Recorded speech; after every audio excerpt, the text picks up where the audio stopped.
JFK's call to action is now ours to answer, because once again, the torch has been passed to a new generation, to a leader who shares my grandfather's energy, vision, and optimism for our future. That leader is Vice President Kamala Harris.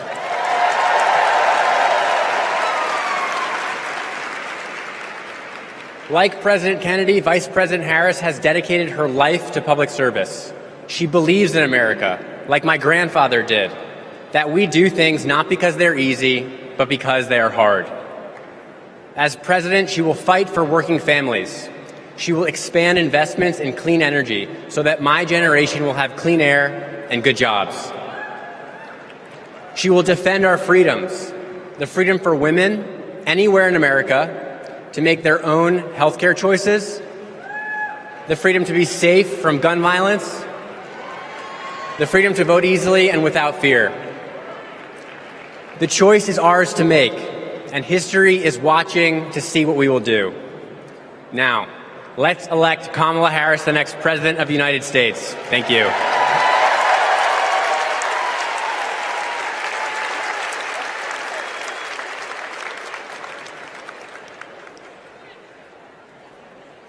All right, America, how y'all doing?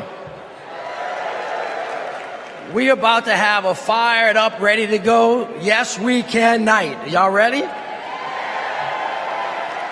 Well, as you can see, the torch has been passed to a new generation. So let's start off the night by talking about what's at the heart of the Harris-Walz agenda.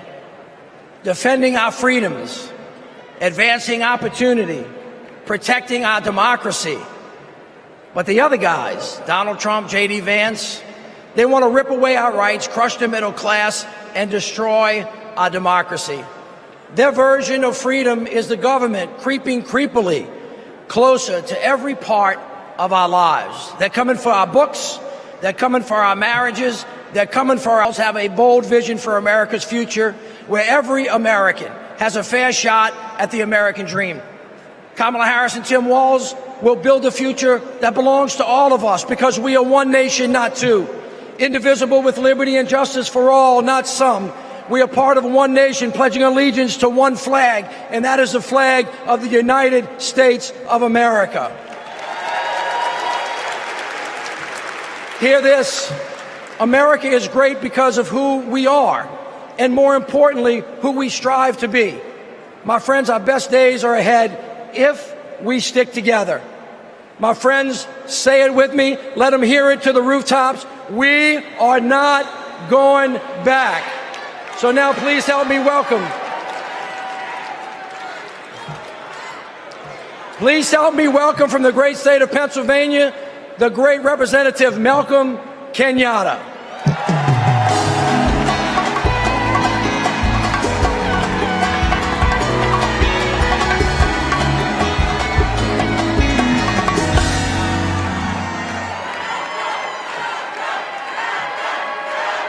My fellow Americans, my name is Malcolm Kenyatta, a proud son of Pennsylvania. And as you saw, I brought back Trump's Project 2025, all 900 pages of it. And it's interesting because usually Republicans want to ban books, but now they're trying to shove this down our throats. It is a radical plan to drag us backwards, bankrupt the middle class, and raise prices on working families like yours and mine.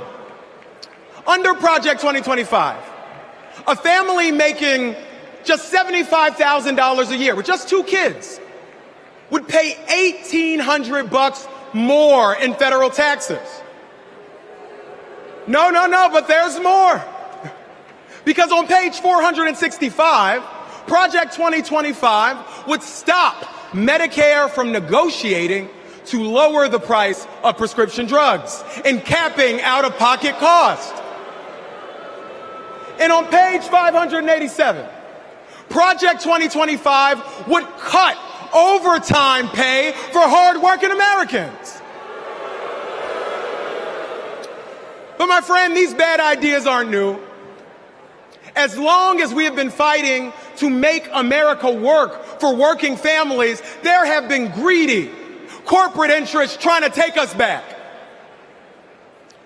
In 2019, my grandma, a civil rights warrior, called me, her voice cracking, and she said, "I'm so sorry, baby. I'm so sorry. I thought my generation had fixed this. And here you are fighting the same battles." But I want to tell you tonight, my friends, what I said to my grandma. I said, "It's okay, Grandma. It's just our turn. It's just our turn to stand up for working people and to stand up for our nation's promise. It's just our turn to defend our rights and to ensure that democracy doesn't die on our watch.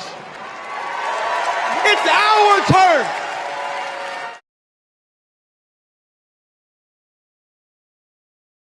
Electing Kamala Harris as the next president.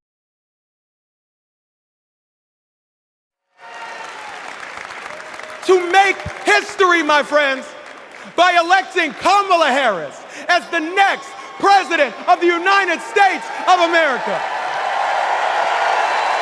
God bless you. May God protect our troops.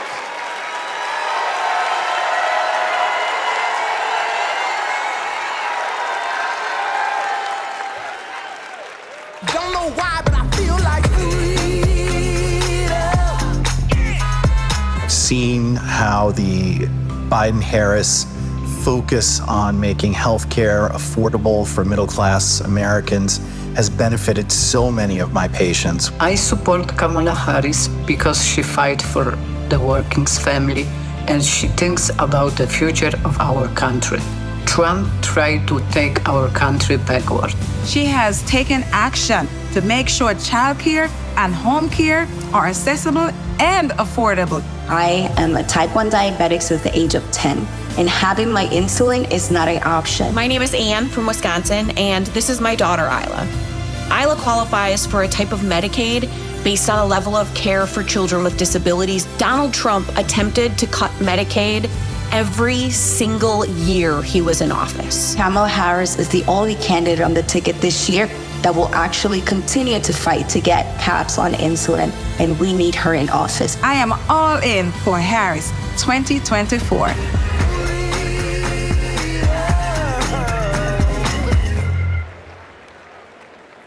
Hailing from the South Side of Chicago,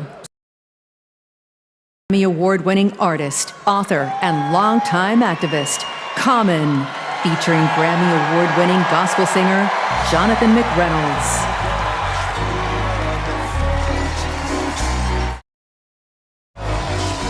I thank God.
Don't know why, but I feel like freedom.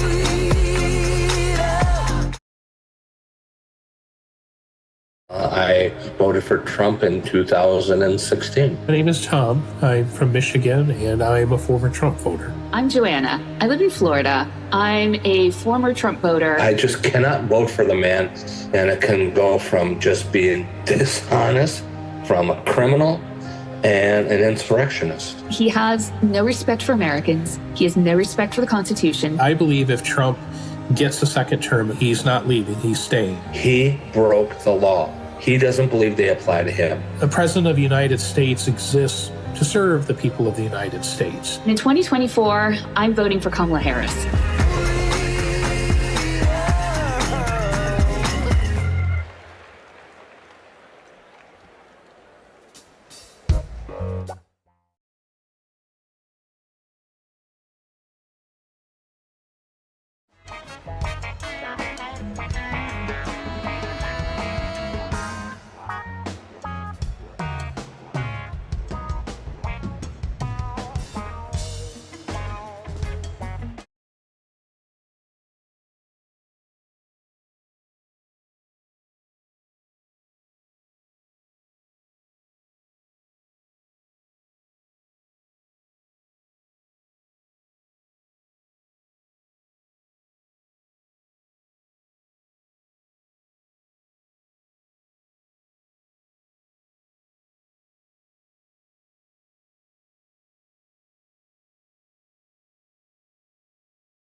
Please welcome Kyle Sweetser from Alabama.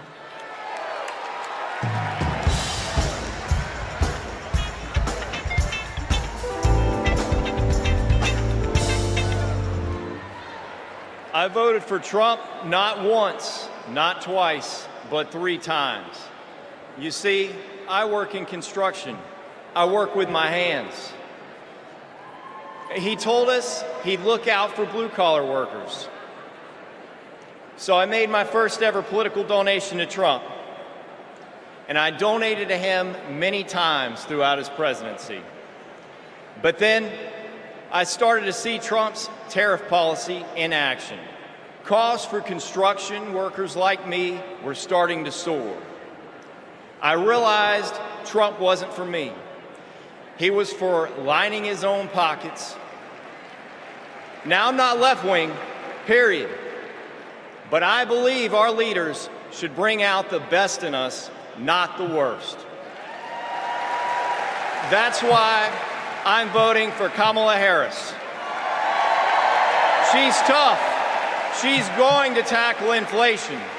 Trump will make it worse. I'm voting for Kamala Harris because she'll make us proud to be American again.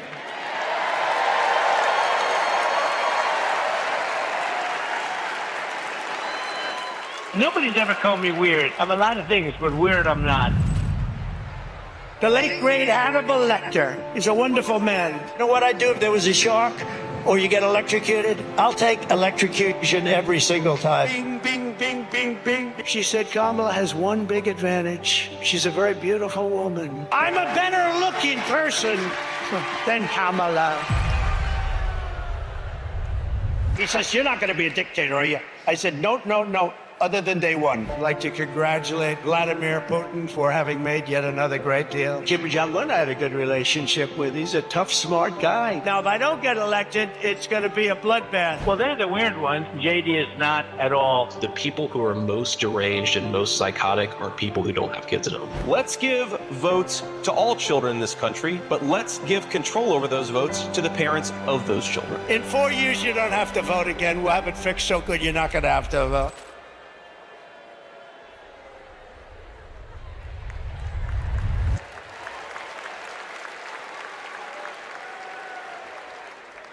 Please welcome Stephanie Grisham.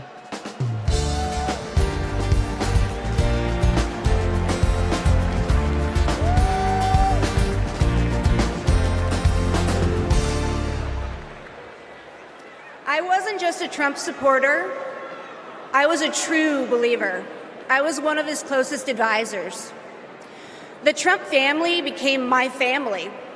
I spent Easter, Thanksgiving, Christmas, and New Year's all at Mar-a-Lago. I saw him when the cameras were off. Behind closed doors, Trump mocks his supporters. He calls them basement dwellers. On a hospital visit one time when people were dying in the ICU, he was mad that the cameras were not watching him. He has no empathy, no morals, and no fidelity to the truth. He used to tell me, it doesn't matter what you say, Stephanie. Say it enough and people will believe you. But it does matter. What you say matters, and what you don't say matters. On January 6th, I asked Melania if we could at least tweet that while peaceful protest is the right of every American, there's no place for lawlessness or violence. She replied with one word, no. I became the first senior staffer to resign that day. I couldn't be part of the insanity any longer. When I was press secretary, I got skewered for never holding a White House briefing. It's because, unlike my boss, I never wanted to stand at that podium and lie. Now here I am, behind a podium, advocating for a Democrat. And that's because I love my country more than my party. Kamala Harris tells the truth. She respects the American people, and she has my vote. Thank you.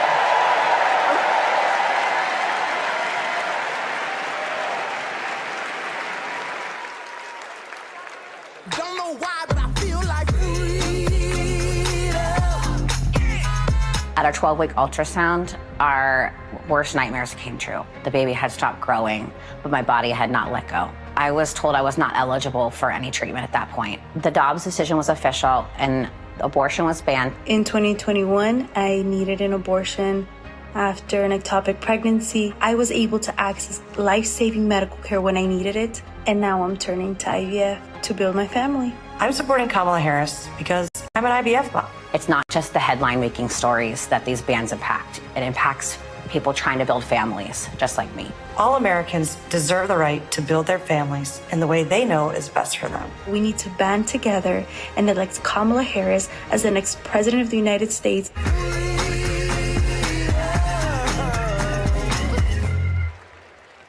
Please welcome Nabella Noor.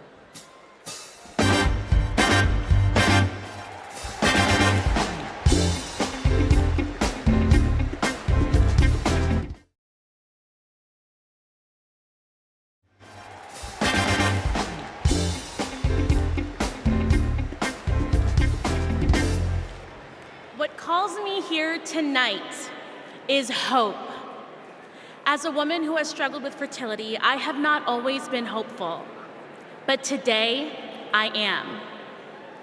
I'd always dreamt of motherhood, and coming from a large Bangladeshi American family, I imagined it'd be easy. It wasn't.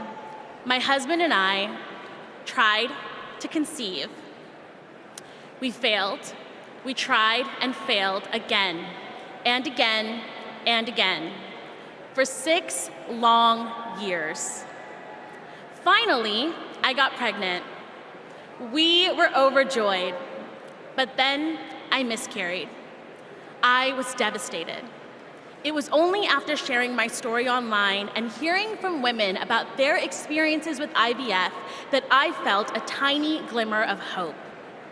So I started the IVF process. But just a few weeks before my egg retrieval, I learned I was pregnant. Today, we have 2 beautiful daughters. But this is not everyone's ending. For many women, IVF is the only choice. That choice and more is at stake in November. The freedom to plan your family, the hope of having a family at all. I'm here to stand with everyone fighting for our reproductive freedoms, because my daughters and yours deserve every option, every hope, every possible future. To anyone listening who is struggling to start a family, you are not alone. We will not let you lose hope.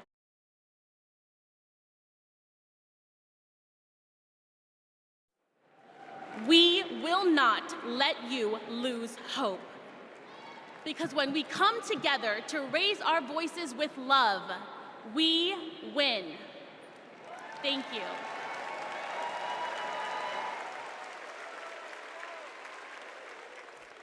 Please welcome Michigan Senator Gary Peters.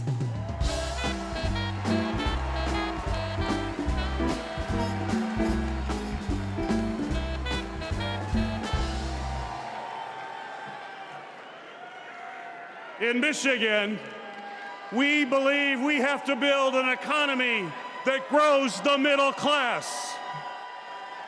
And we know that when unions succeed, all workers win. I was raised in a union household.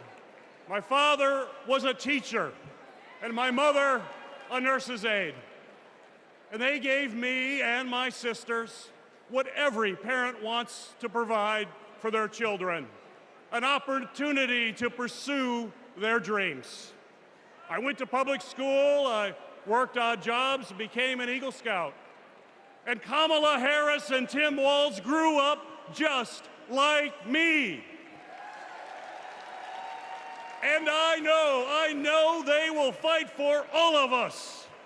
They will make it easier to raise our families and to retire with dignity.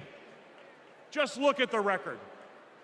As vice president, Kamala Harris helped pass legislation that finally allowed Medicare to negotiate and lower the cost of prescription drugs.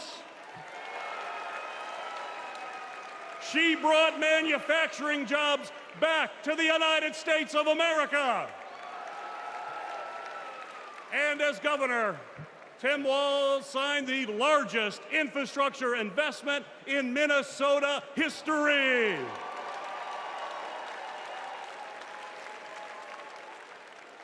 And on the other hand, we have Donald Trump and J.D. Vance. And let's be clear.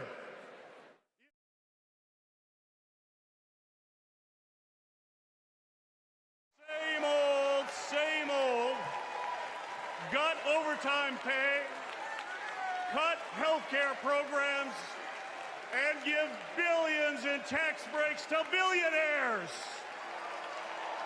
We cannot let that happen, and we will not let that happen. And now I want to introduce some retired Teamsters and pension warriors, led by Ken Stribling, president of the National United Committee to Protect Pensions.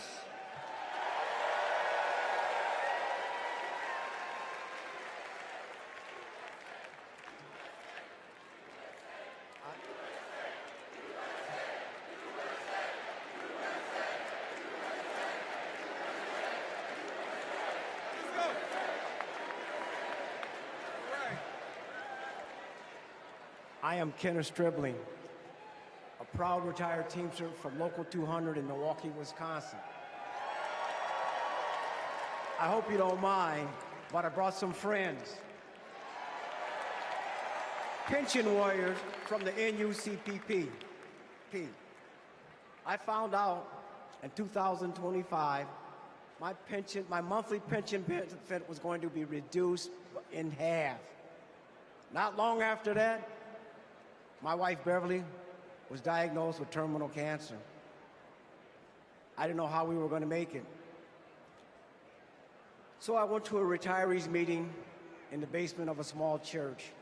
At that moment, I knew we were not going to go down without a fight. Beverly made me promise never to quit until we made this right. So we organized a nationwide grassroots movement.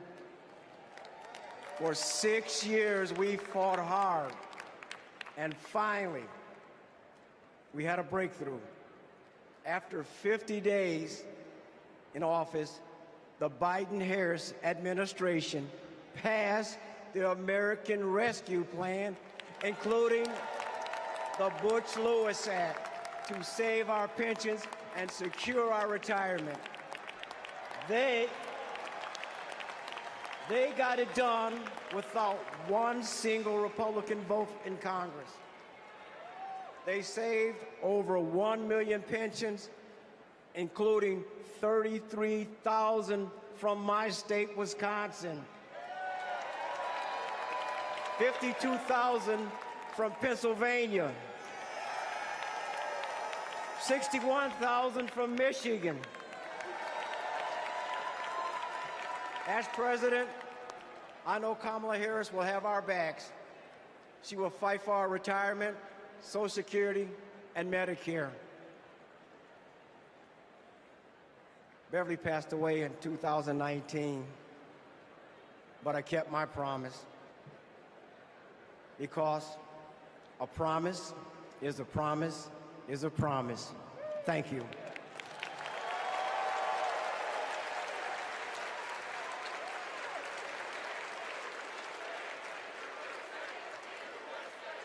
For years, Big Pharma has often inflated the price of life-saving medications, and millions of Americans have suffered as a result.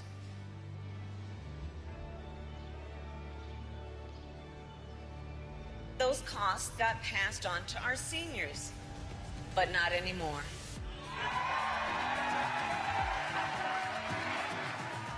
It was because of them that we have insulin for $35 compared to $687.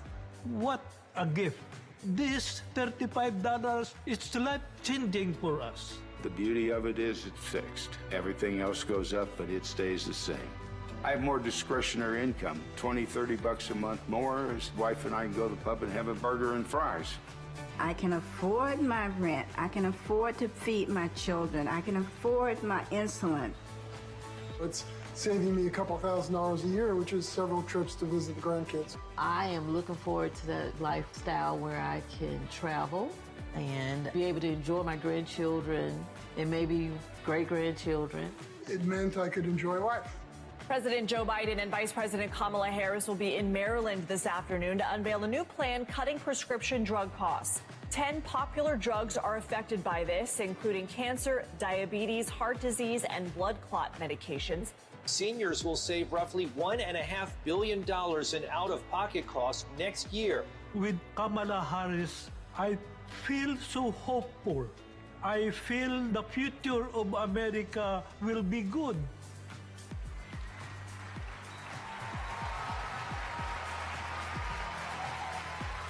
As president, I'll lower the cost of insulin and prescription drugs for everyone. I am so excited. I can't hardly stand it. We're going to only go forward. We can't go back.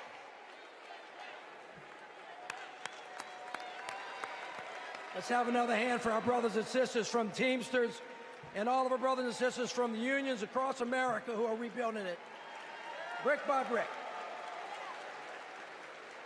I mean, after that, what do you talk about? Kamala Harris wants to throw a little bit of dirt.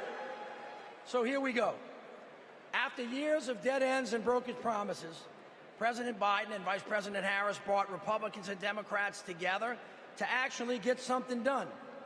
Trump promised Infrastructure Week but never built anything. But this time, the Biden-Harris administration is actually breaking ground, and we're starting to turn dirt, ushering in an infrastructure decade. All I see is possibilities ahead. You see, the foundation of a strong economy is literally a country's infrastructure. It's the cornerstone upon which all rest. We finally got a president and a vice president who puts their money where their mouth is. Already, $460 billion out the door, $1 trillion of private sector investment building roads and bridges and airports and ports and water systems so that kids don't have to drink dirty water out of lead pipes and little girls don't have to sit on the back of their mama's car trying to do their homework so they can have a better future for us. We're building a clean energy economy. All of it is moving out of the door. And we're touching every part of the country, from the Pontiac, Alaska, all the way down to Lowndes County. We have over, hear me now, 60,000 projects all across this country with funding already underway. We're hitting the ground running, and it's right in everybody's backyards. 2 years ago, after President Biden and Vice President Harris passed the biggest infrastructure investment since President Eisenhower, he called on me and others to help carry out that vision as we rebuild America. As a senior advisor to the president, we pushed out funding for the roads and the bridges. We're literally building bridges to the future, high-speed internet, and the clean energy economy. With these projects, we're ushering in a brighter future, a future in which everyone has clean air to breathe, everyone has clean water to drink, a future in which everyone has the opportunity to build generational wealth, a future in which the most vulnerable communities aren't forced to bear the brunt of progress. And we have made historic progress towards that vision. Let's take a look with what progress is being made in communities across the country with products that are being made right here in the USA. Since passing the bipartisan infrastructure law And the American Rescue Plan.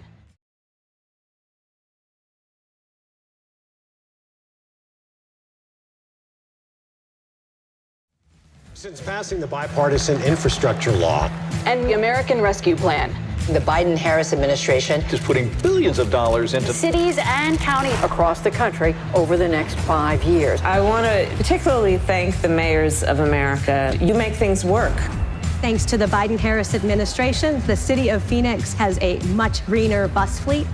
In San Antonio, we're building the airport of the future in the heart of our city. Until 1970, Scranton and New York were connected by passenger rail. And within 5 years, finally, we're getting that connection back. Our vision is to create a truly multimodal city, a city where people can walk, ride public transportation, or ride a bike to get to their destination. Our city is able to create over 2,000 jobs and move our transit system into the future. We are investing over $50 million to take vacant buildings just like this one to turn them into shovel-ready job sites in the heart of our city. We were able to use American Rescue Plan funding for safe, affordable housing for our neighbors. When a dilapidated apartment complex was condemned, we were able to swiftly relocate these tenants. In Tucson, we have planted or distributed over 100,000 drought-tolerant trees to combat extreme heat. In the great city of Baltimore, Maryland, we're opening brand new rec centers that closing with our city, and many, many, many more investments thanks to President Biden and Vice President Harris.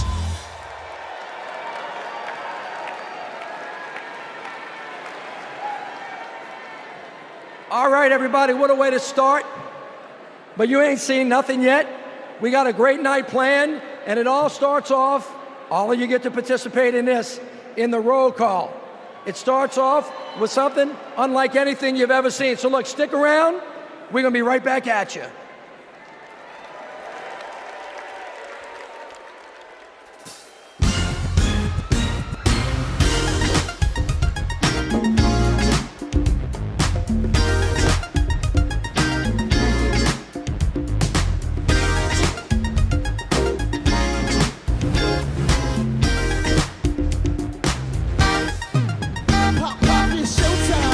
Showtime, guess who's back again?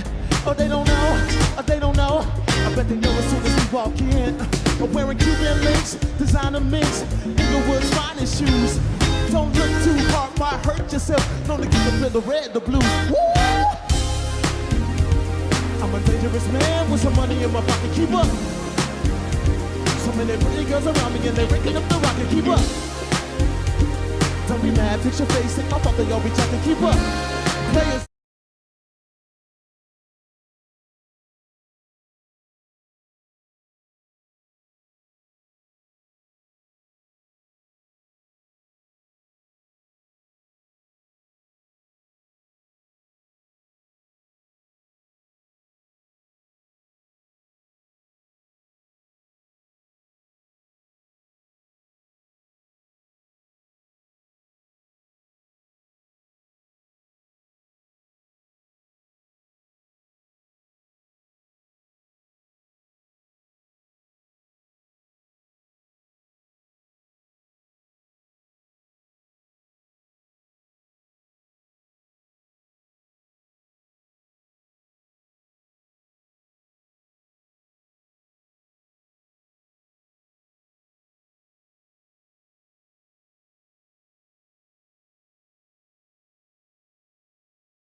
photos.com. 48 out.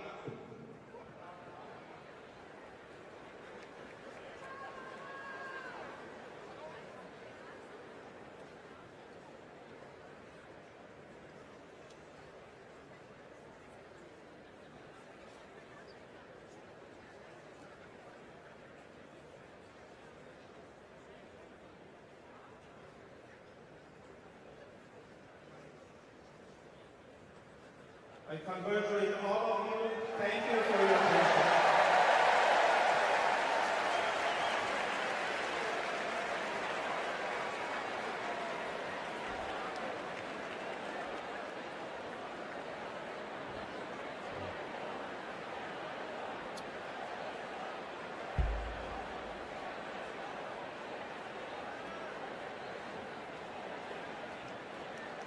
Delegates and guests, please put on your wristbands at your seats.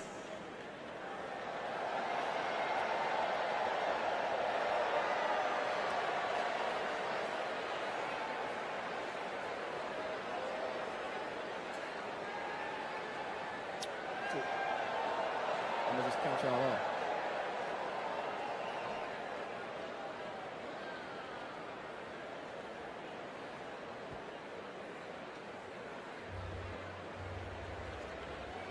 Here we go.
Well, good evening, delegates. My name is Jason Ray, and I'm honored to serve as the secretary of both the Democratic National Committee and the Democratic National Convention. I remember watching my very first convention on television when I was just 10 years old. It was the 1996 convention right here at the United Center. Now, nearly 3 decades later, I could not be more thrilled to join you in making history as we nominate Vice President Kamala Harris.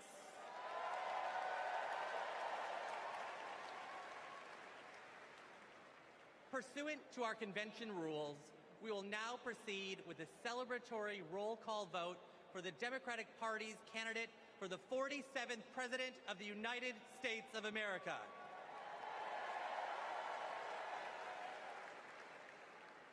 As a reminder, our nomination was made official on August 6th upon the certification of the virtual roll call. This roll call will reflect those results. The chair of each delegation or their designee will report its delegation's voting results for the presidential nomination.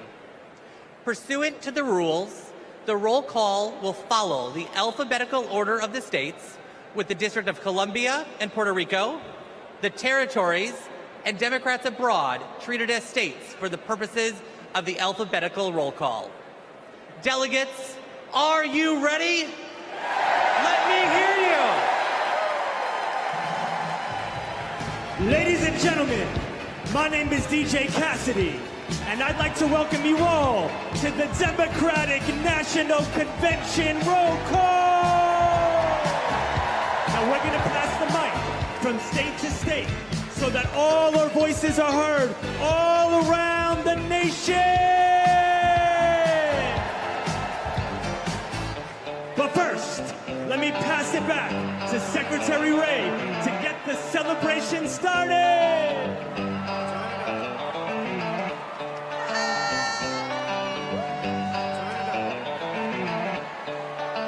Alabama, how do you cast your votes?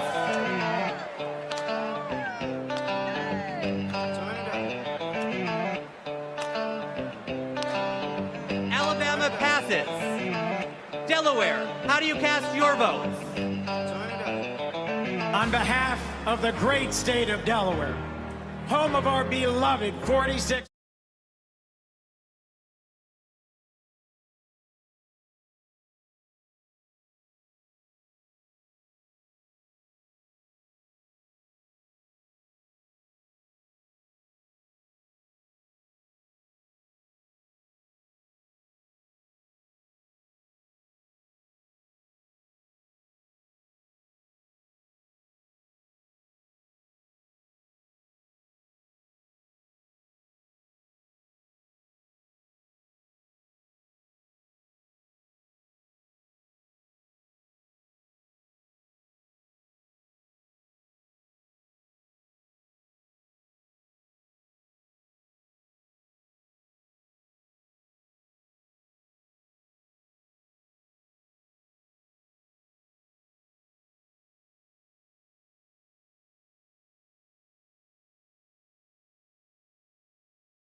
From the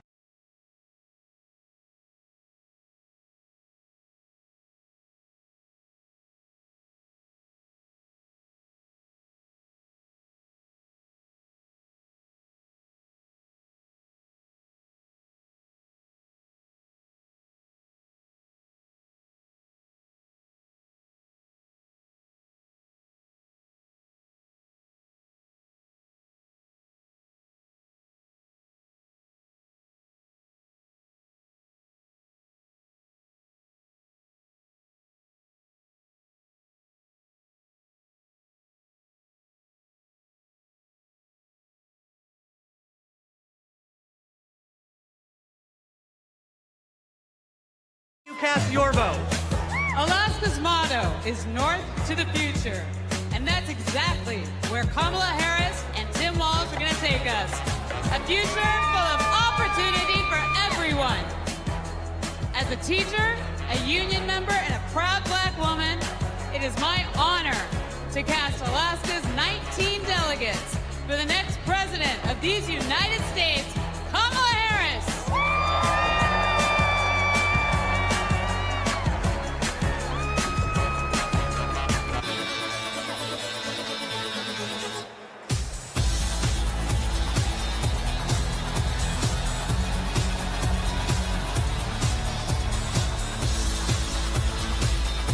American Samoa, how do you cast your vote?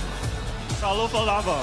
Here in American Samoa, faith, service, and community are everything. That's why we cast 10 votes for our next president, Kamala Harris.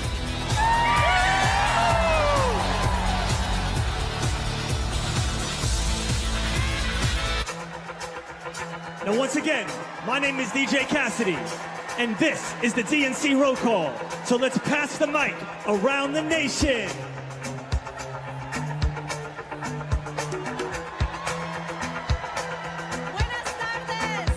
Arizona, how do you cast your vote?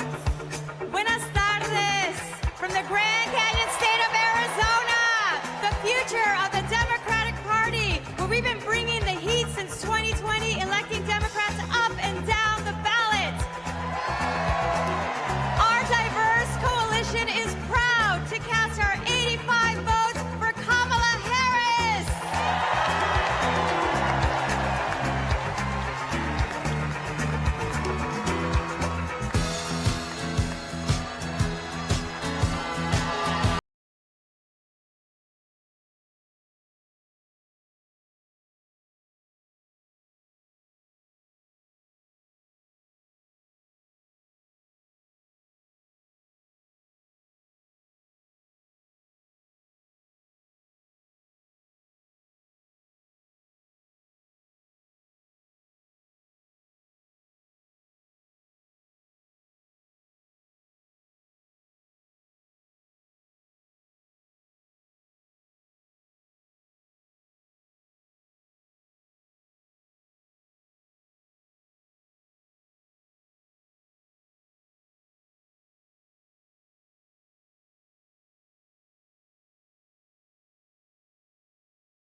How do you cast your vote?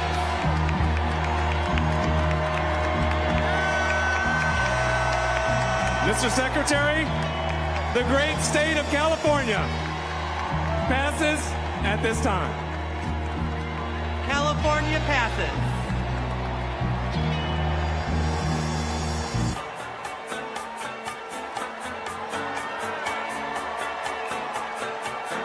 Colorado, how do you cast your vote? Mr. Secretary, in Colorado, we know how to climb mountains, and we're going to make sure Kamala Harris and Tim Walz reach the summit and win this election. Colorado proudly casts its votes for Kamala Harris. Get it go!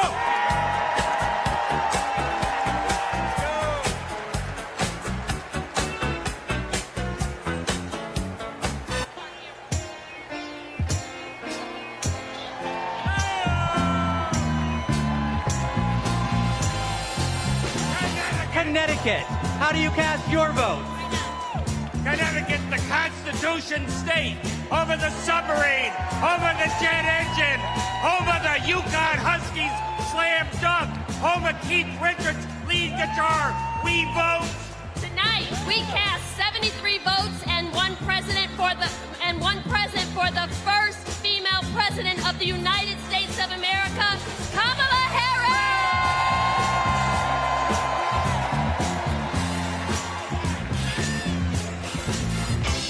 Now we're passing the mic all around the world tonight. So let's join together.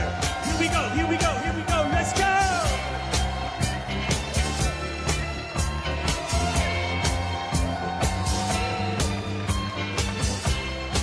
Democrats abroad, how do you cast your vote? Mr. Secretary, Democrats Abroad represents millions of Americans who live abroad and vote back home in all 50 states and in D.C. U.S. citizens can go to votefromabroad.org to register and request a ballot. On behalf of our large, diverse community, we joyfully cast 21 votes for Kamala Harris!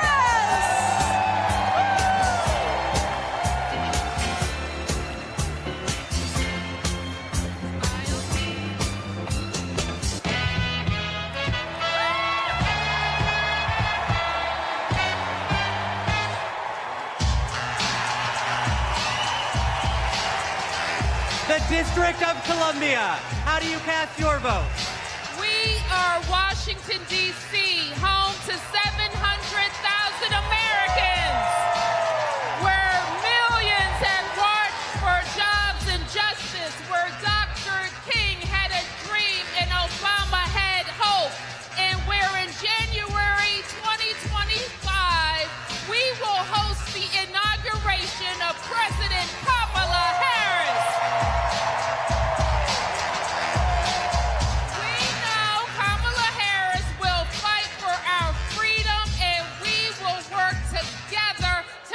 Washington, D.C., the 51st state.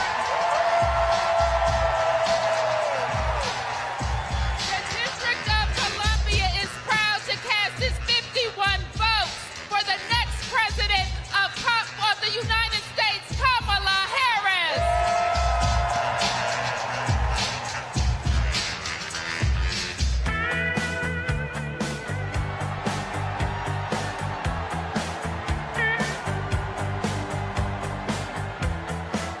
Florida, how do you cast your vote?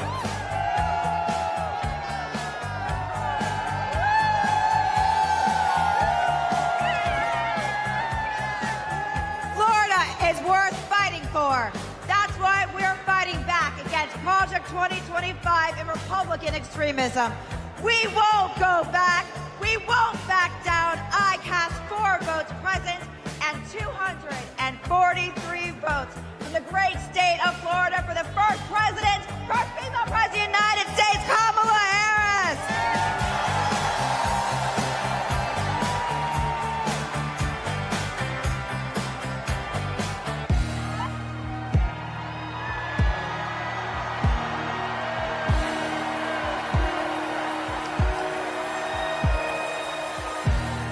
Georgia, how do you cast your vote?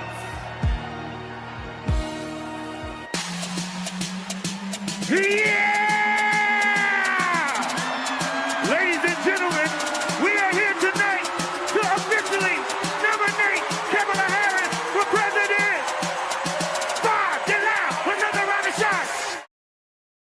Turn out for what? Turn out for what? Hey, turn out for what? Yeah! Turn out for what? Let's go, let's go! Turn out for what? Hey, everybody get your hands up! Hey, everybody get your hands up! Hey, everybody get your hands up!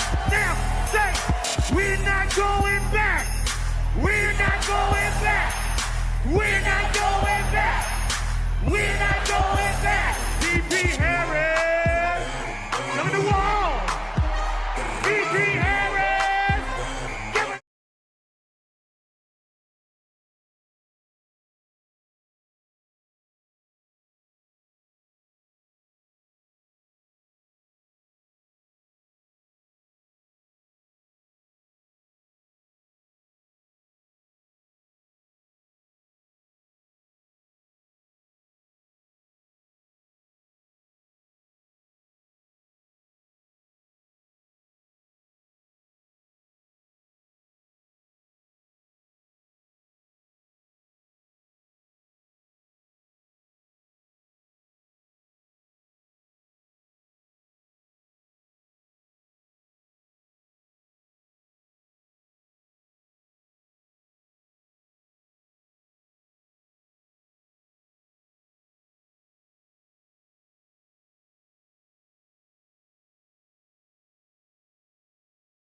Pursuant to the convention rules of procedure, Vice President Kamala Harris has been invited to make an acceptance speech, which she will give on Thursday, August 22nd.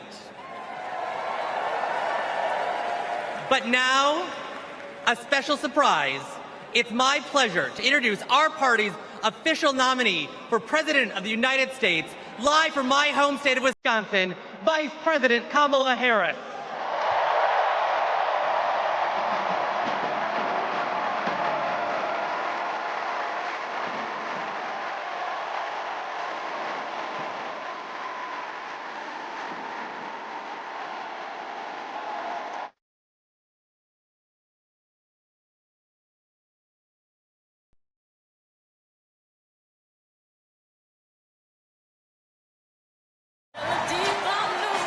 Good evening, Milwaukee.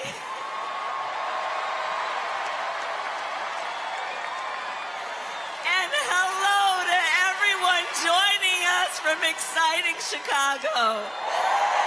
The delegates at the Democratic National Convention, well, they just completed their roll call.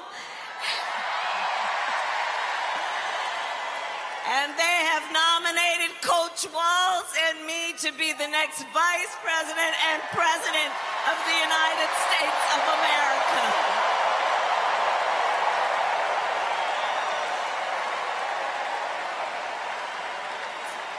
And I thank everyone there and here for believing in what we can do together. We are so honored to be your nominees. This is a people-powered campaign, and together we will chart a new way forward. A future for freedom, opportunity, of optimism and faith. So to everyone in Chicago and across America, thank you. Thank you. Thank you. And you're going to hear from our wonderful second gentleman shortly. I'll see you in 2 days, Chicago.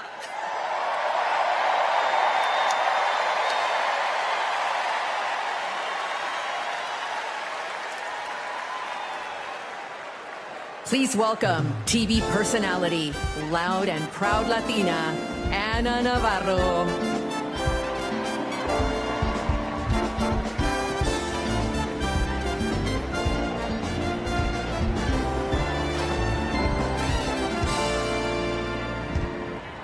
Buenas noches, Chicago. So tell me, are you excited? Wow, what energy, what a moment. I have to tell you, I will never stop being the little refugee girl who came to this country at the age of 8. Thank you for inviting me to be here. Welcome to the second night of the Democratic National Convention.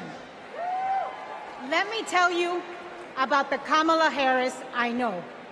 She is legitimately a joyful, optimistic leader. She cares about policy, yes, but she also cares about people and how that policy affects real people, not just the members of Mar-a-Lago. And you know what else? Kamala Harris, she likes dogs.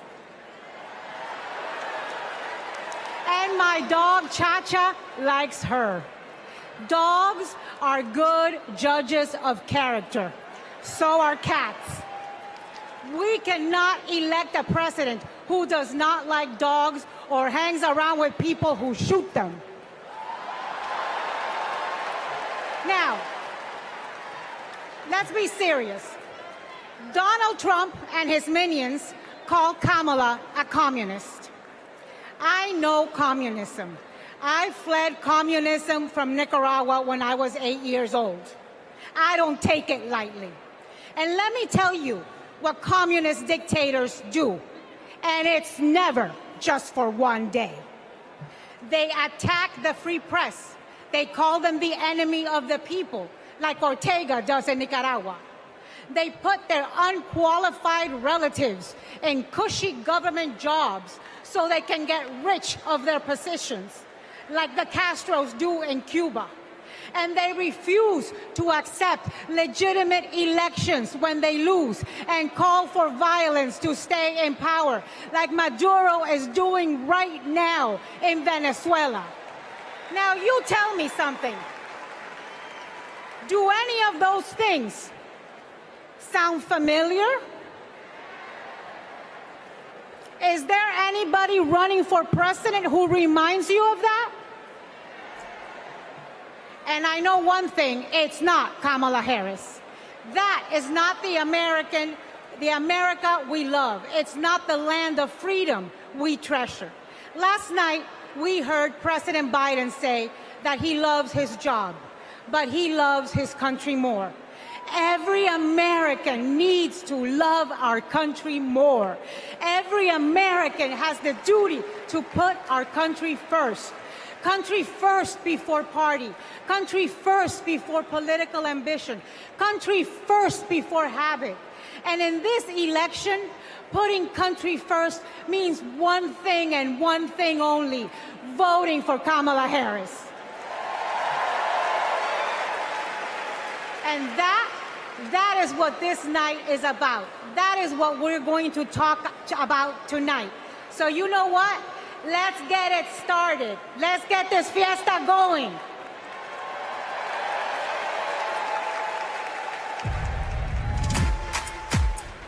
The ayes are 50, the nays are 50. The Senate being equally divided, the Vice President votes in the affirmative, and the nomination is confirmed.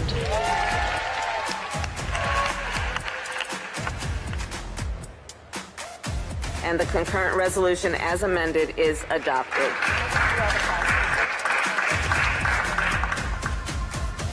The Vice President votes in the affirmative, and the motion to proceed is agreed to.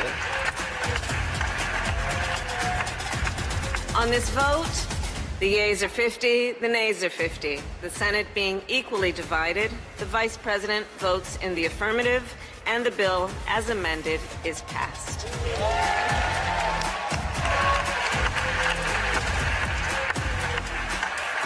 It is my honor to present the Golden Gavel to Vice President Harris, 32 tie-breaking votes. Please welcome Senate Majority Leader and New York Senator Chuck Schumer.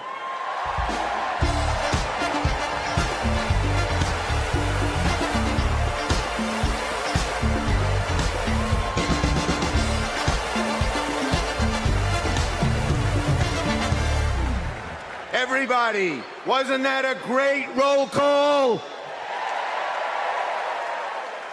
Now just let me hear you if you're ready for President Kamala Harris. Friends, we're here to talk about one thing: tomorrow, and building a better tomorrow for all Americans. This November, we can choose a brighter, a fairer, a freer future, or we can relive the dark night of Trump's American carnage. Only one candidate will move America forward: Kamala Harris. Vice President Harris has been the best partner Senate Democrats could ever have asked for. Under her and President Biden's leadership, Senate Democrats lowered prescription drug prices and created millions of good-paying American jobs. I worked with Kamala Harris when she was Senator Harris. I saw a leader who was fearless, who stood up for middle-class families like the one she was raised in, who focused on things that really mattered: helping parents raise their kids, safe neighborhoods, safe schools, and building an opportunity economy that gives everyone a shot at the American dream. She will lead America forward into a brighter future, But she can't do it alone. She needs a Democratic majority in the Senate of the United States. Now, my friends, 2 years ago, the naysayers said Senate Democrats stood no chance in the midterms. I told them, just you wait. We're going to keep the Senate and maybe pick up a seat or two, and that's exactly what happened. Well, ladies and gentlemen, my good friends at this convention, I am telling all of you now, we're going to hold the Senate again, and we're poised to pick up seats.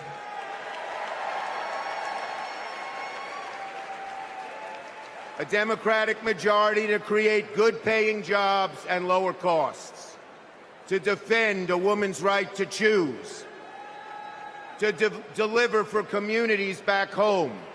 Our senators are doing it, like Jackie Rosen, delivering high-speed rail for Nevada, John Tester, bringing high-tech jobs to Montana, and Bobby Casey and Sherrod Brown and Tammy Baldwin and Martin Heinrich fixing bridges in Pennsylvania and Ohio and Wisconsin and New Mexico. We also have amazing candidates. Ruben Gallego, Angela Alsobrooks, Andy Kim, Alyssa Slotkin, Lisa Blunt, Rochester, Colin Allred, Debbie Mucarsel-Powell. And folks, listen to this. More than half of our candidates are candidates of color. We're making the Senate look like America. Now let's compare that with Senate Republicans. Senate Republicans pretend to care about middle-class families, but they voted no on expanding the child tax credit, and J.D. Vance didn't even show up to vote. Senate Republicans pretend to care about the border, but they voted no on the strongest border bill in a decade. Republicans tend to care about freedom, but they voted no on a woman's right to choose. No to safeguard IVF. No to birth control. That is just a taste of their extreme agenda. Is that what we want for America? Do we want a Republican Senate that assaults reproductive freedoms? Do we want a Republican Senate that cuts taxes for the rich, rigs the game for big oil and big pharma? Well, folks, the choice is ours. Now, let me close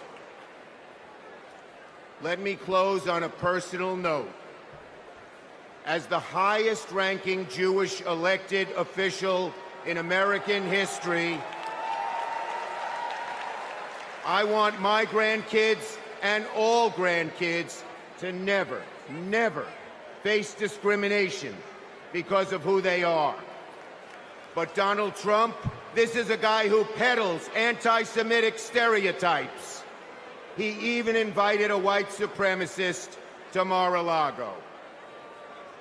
And unfortunately, his prejudice goes in all directions. He fuels Islamophobia and issued a Muslim ban as president.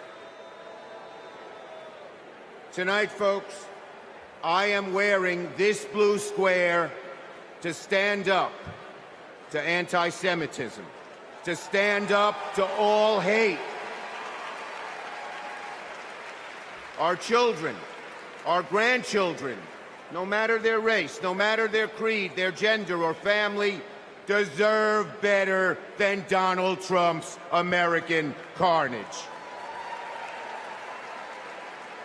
So, are you ready to make sure Donald Trump never, ever gets near the White House again?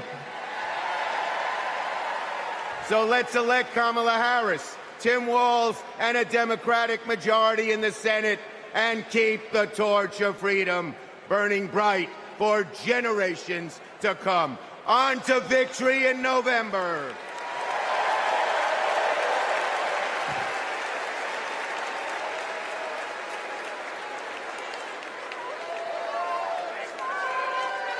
Together, we will build what I call an opportunity economy. I will take on the high costs that matter most to most Americans. Compare my plan with what Donald Trump intends to do. He wants to impose what is, in effect, a national sales tax on everyday products and basic necessities that we import from other countries. It will mean higher prices on just about every one of your daily needs. Donald Trump's plan would cost a typical family $3,900 a year. He wants to repeal the Affordable Care Act, which 45 million Americans rely on for health care. He plans to give billionaires massive tax cuts year after year, and he plans to cut corporate taxes by over $1 trillion. That if you want to know who someone cares about, look who they fight for. We capped the price of insulin at $35 a month and the total cost of prescription drugs at $2,000 a year for seniors. And just yesterday, we announced that we are lowering the price for 10 more life-saving drugs. As president, I will work to build the housing we need, and by the end of my first term, we will end America's housing shortage by building 3 million new homes and rentals that are affordable for the middle class. More than 100 million Americans will get a tax cut by restoring the Earned Income Tax Credit and the Child Tax Credit, through which millions of Americans with children got to keep more of their hard-earned income. We will provide $6,000 in tax relief to families during the first year of a child's life. Now is the time to chart a new way forward. I will fight to give money back to working and middle-class Americans. Increase the security and stability financially of your family and expand opportunity for working and middle-class Americans.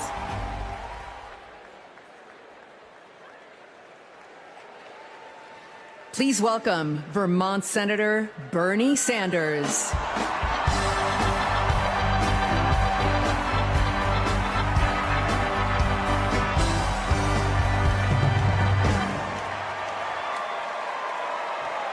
Thank you.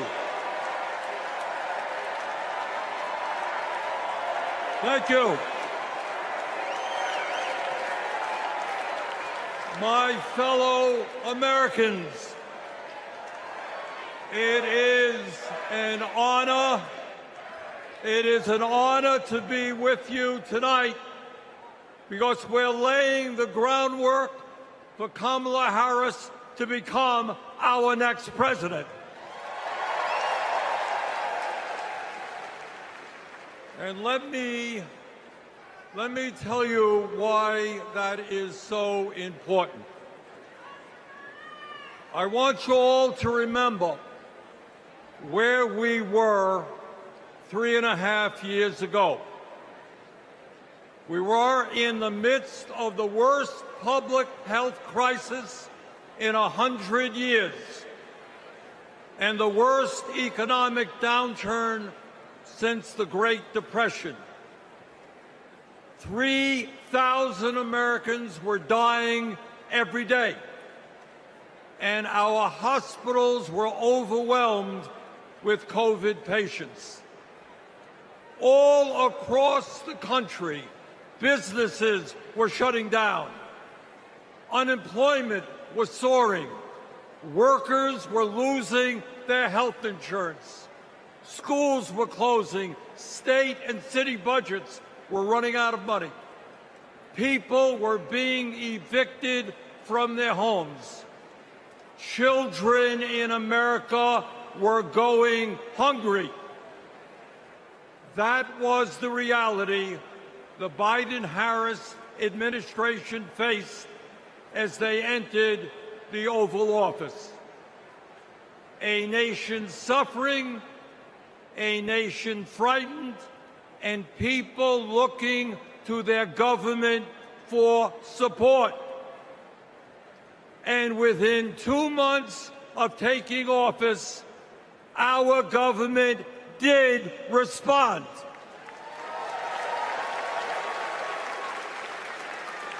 We passed the American Rescue Plan, which provided $1,400 for every man, woman, and child in the working class. We extended and expanded benefits for the unemployed. We provided emergency assistance for small businesses to stay open. We guaranteed health care coverage to tens of millions of Americans through one of the largest expansions of Medicaid in history.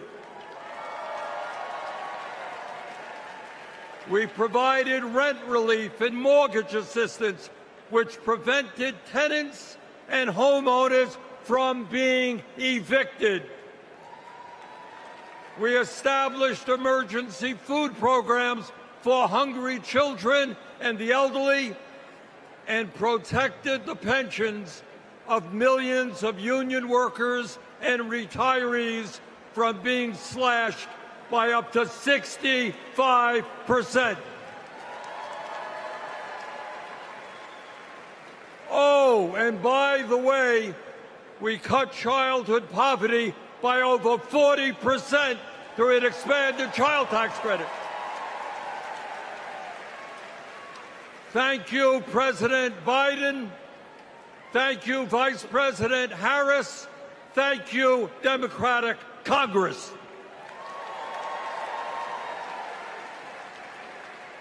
Now, I say all of this not to relive that difficult moment, but to make one simple point.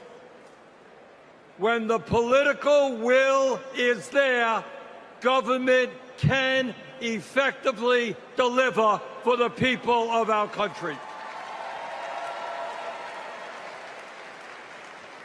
And now we need to summon that will again, because too many of our fellow Americans are struggling every day to just get by, to put food on the table, to pay the rent, and to get the health care they need. Brothers and sisters, bottom line, we need an economy that works for all of us, not just the billionaire class.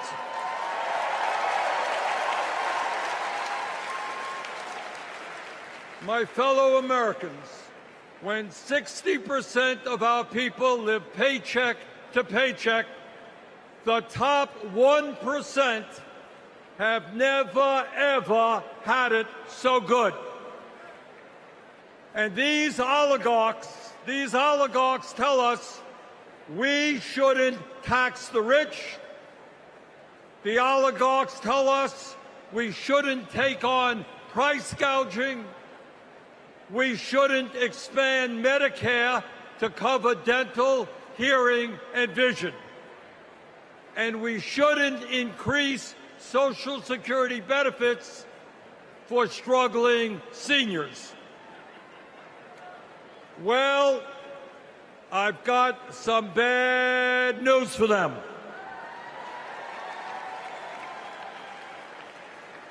That is precisely what we are going to do.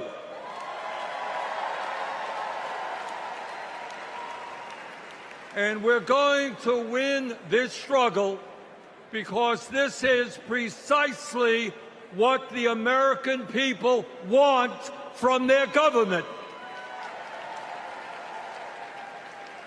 And my friends, at the very top of that to-do list is the need to get big money out of our political process.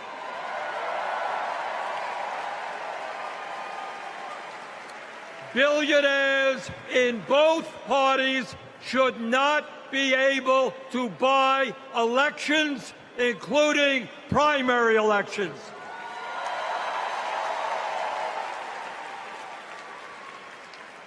For the sake of our democracy, we must overturn the disastrous Citizens United Supreme Court decision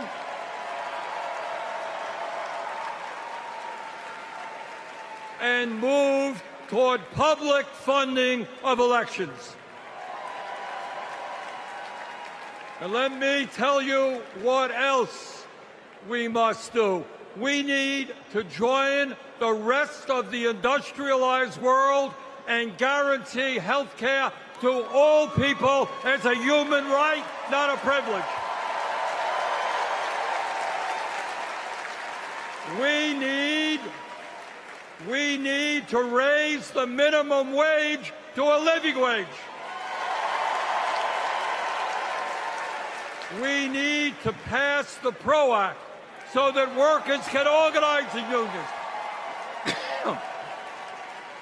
and gain the decent pay and benefits they deserve. We need to strengthen public education, raise teachers' salaries,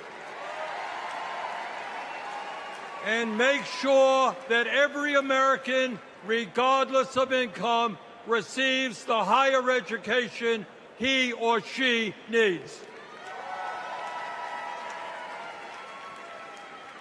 We need to take on Big Pharma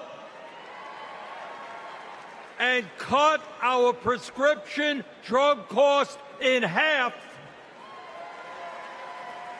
so that we no longer pay any more than other countries. Joe and Kamala made sure that no senior in America pays over $35 a month for insulin. We need to make sure that reality is true for every American. I look forward to working with Kamala and Tim to pass this agenda. And let us be very clear. This is not a radical agenda. But let me tell you what a radical agenda is. And that is Trump's Project 2025. At a time of massive income and wealth inequality, giving more tax breaks to billionaires is radical. Putting forth budgets to cut Social Security, Medicare, and Medicaid is radical. Letting polluters destroy our planet is radical. And my friends, we won't let that happen.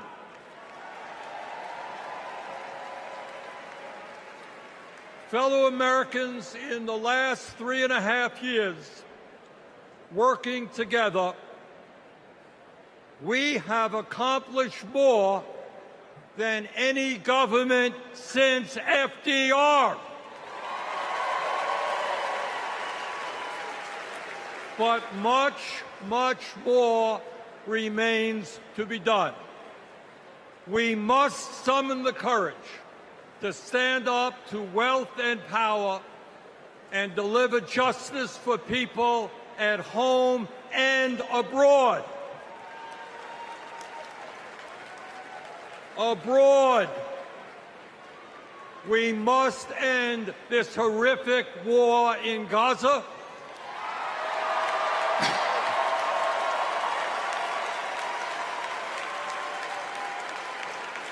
Bring home the hostages and demand an immediate ceasefire.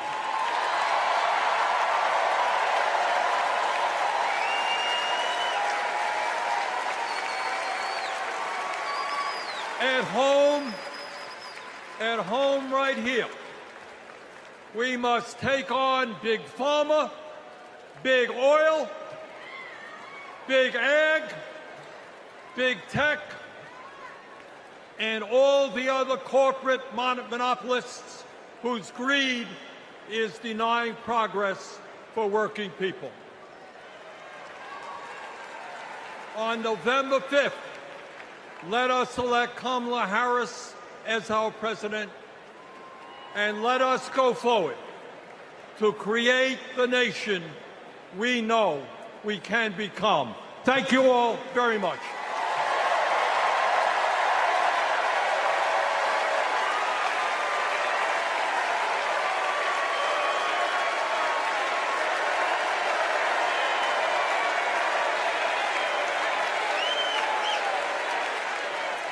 Please welcome Illinois Governor J.B. Pritzker.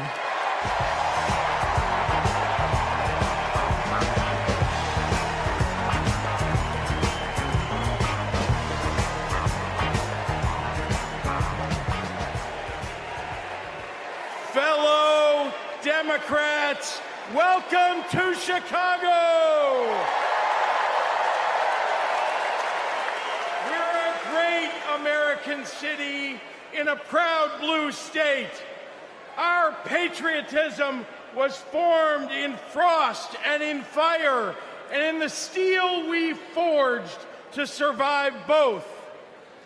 Our love of country has been a tapestry of faith that weaves from Abraham Lincoln reuniting a house divided to Barack Obama declaring blue states and red states make one United States.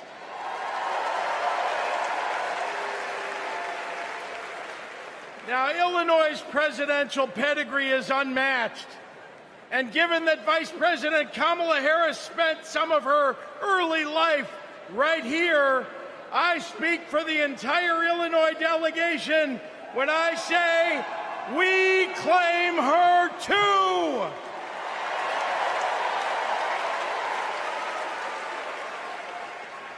Now, one president we will never claim is the con artist the Republicans nominated in Milwaukee last month. Donald Trump once called Chicago embarrassing. To quote a great Chicagoan who won 6 world championships on these very grounds, we take that personally.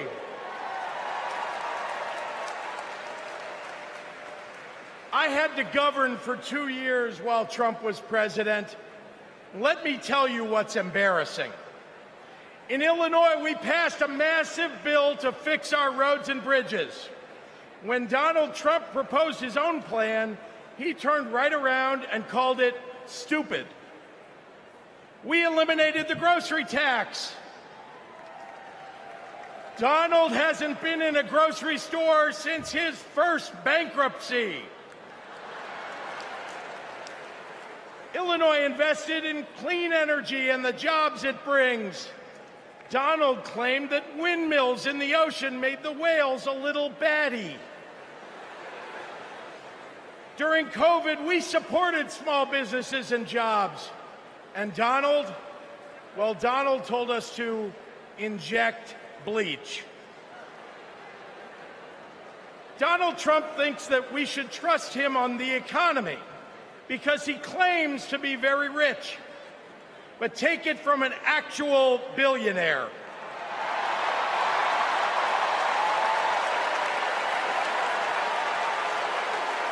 Trump is rich in only one thing: stupidity.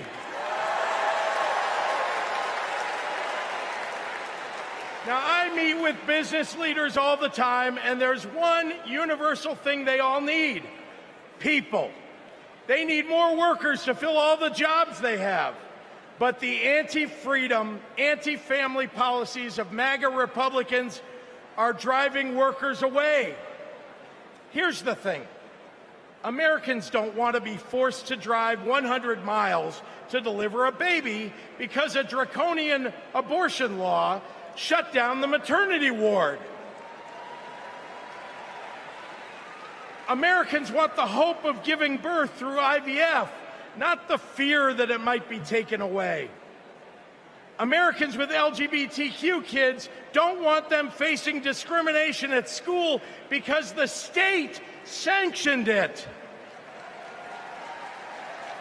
Americans want to go to their neighborhood grocery store and not have to worry about some random guy open carrying an AR-15.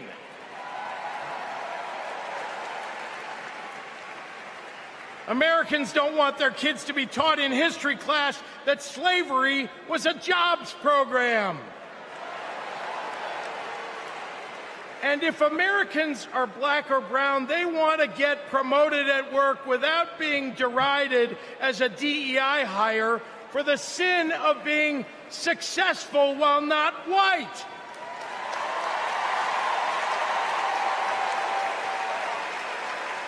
Let's be clear.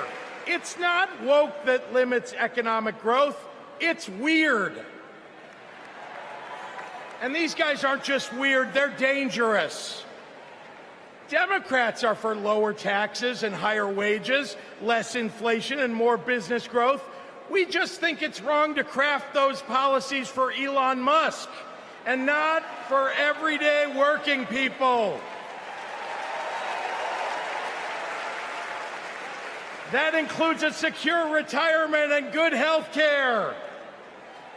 We think the government should help you prosper, not police who you're sleeping with. More than anything, Democrats want economic policies that are kind, not cruel. But Trump chooses cruelty every time. After all, everything he's achieved in his own life has been by hurting someone else. Kamala Harris and Tim Walz, well, they've spent their lives lifting people up, not pushing them down.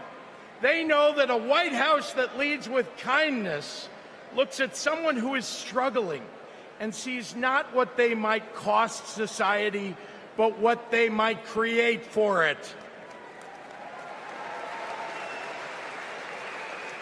Americans want policies that give every American a chance to make it to the middle class. They want to grow small businesses, and Democrats want to cut taxes for everyday people. More than anything, Kamala Harris and Tim Walz want a country where we can all live with a little serenity. The serenity that comes with a balanced checkbook, an affordable grocery bill, and a housing market that has room for everyone. And if there's one thing I know about Donald Trump, he's not bringing anyone any kind of serenity. We have a choice, America, between the man who left our country a total mess and the woman who has spent 4 years cleaning it up.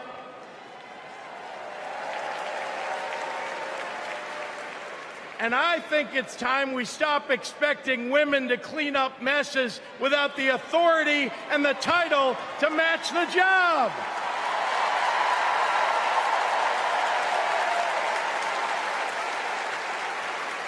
Vice President was a good title for Kamala Harris, but you know an even better one? President of the United States of America. Let's go get 'em!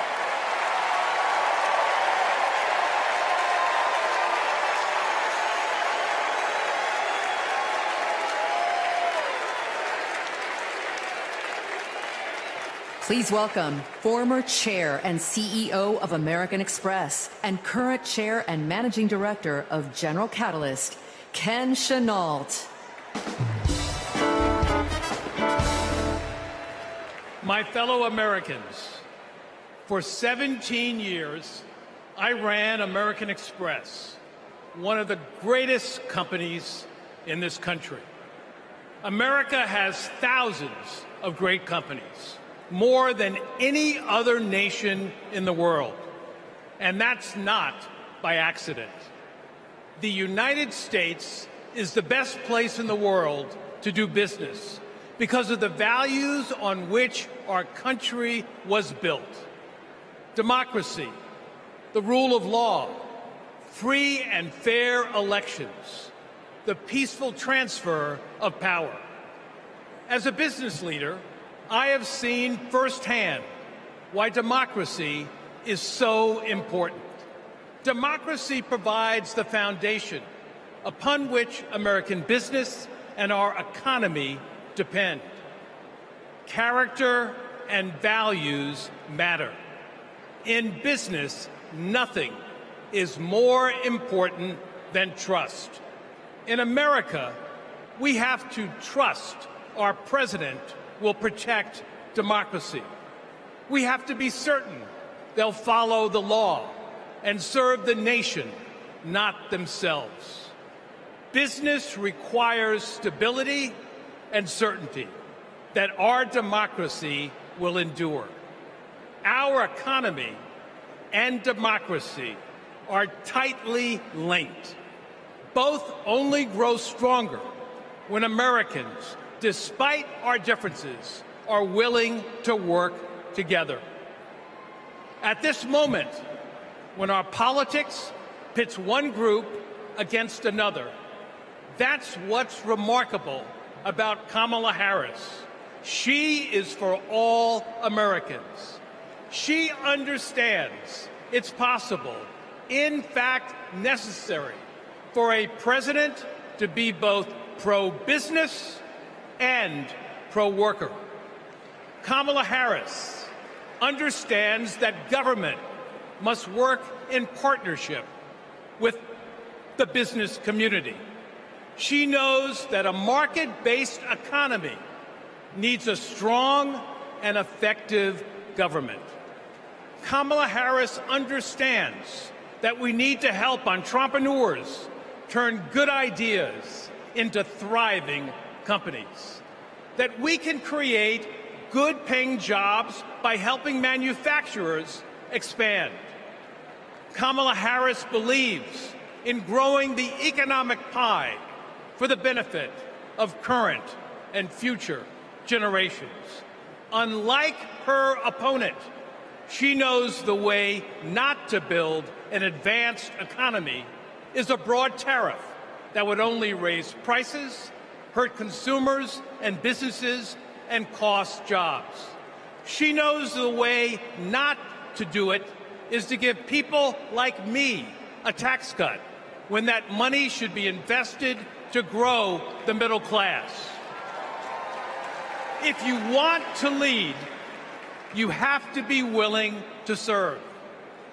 Kamala Harris's vision for the economy serves us all. She has demonstrated throughout her career that she wants to serve all people and wants all Americans to have the opportunity to work to achieve their own share of the American dream. Our economy goes up and down, but the reason America is the strongest nation in the world is because of her commitment to something bigger than ourselves, our commitment to each other, to democracy. That's what this election is about. It's more than a choice between two parties or sets of policies. It's a choice about who we're going to be as a country.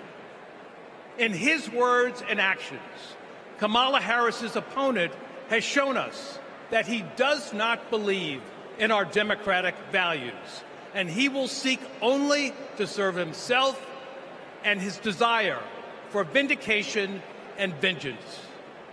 Kamala Harris will face the facts.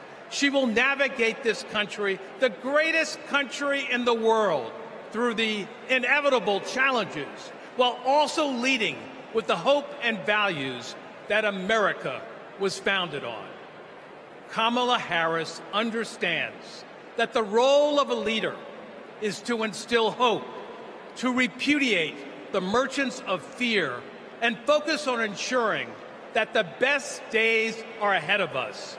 She believes in America, its principles, the hopes and dreams of our people, and the promise of our future. That is why I believe Kamala Harris should be the next president of the United States of America. God bless America.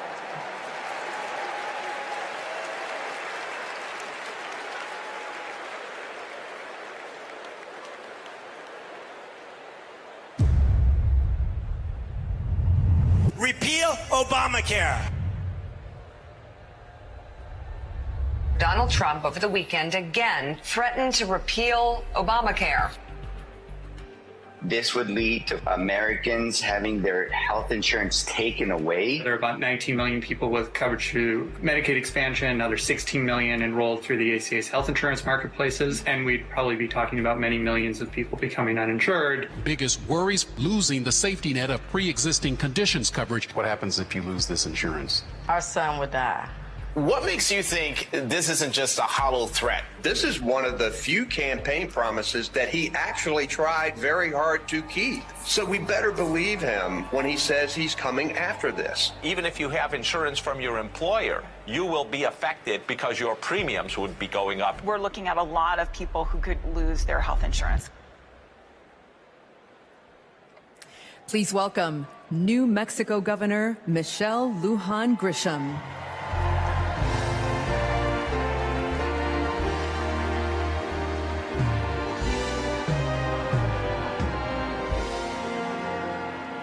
Good evening, America. I'm Michelle Lujan Grisham, governor of the great state of New Mexico. And in my state, we like things spicy, a little chili on everything, a little kick in our campaigns. And let me tell you, we are feeling en fuego right now. We are fired up to elect Kamala Harris President of the United States. This election is about protecting our democracy and securing our freedoms, including the right to affordable, quality health care. Now, this issue is personal to Vice President Harris, whose mom passed away after a battle with colon cancer. And it's personal to me. At 2 years old, my sister was diagnosed with a tumor that was incurable and made her uninsurable by the time she was 3. And it's personal to Americans across the country who know what it's like when someone they love gets sick.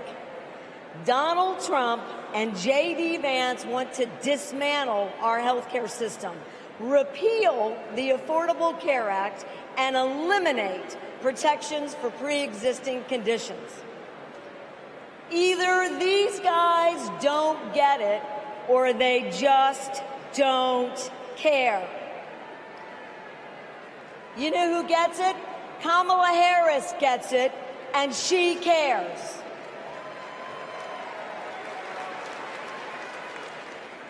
As Attorney General, she took on drug companies that jacked up prices and hospitals that overcharged patients.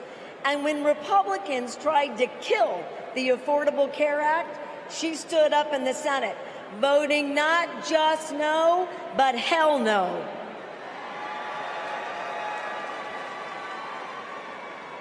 And Kamala Harris hasn't just stopped Republicans from making our healthcare system worse.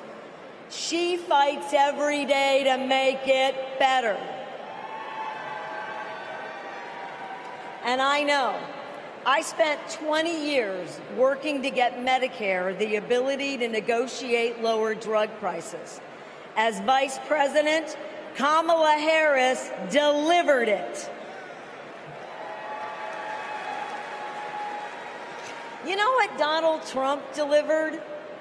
Junk plans, higher premiums, and abortion bans.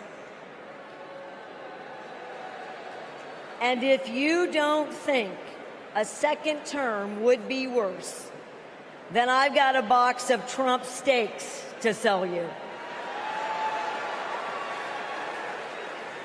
We have not just a better choice. America, we have the best choice. Yes, we do. Kamala Harris will protect your right to care. She'll cap drug costs, she'll go after corporate price gougers, and ensure every woman who needs it can access reproductive health care.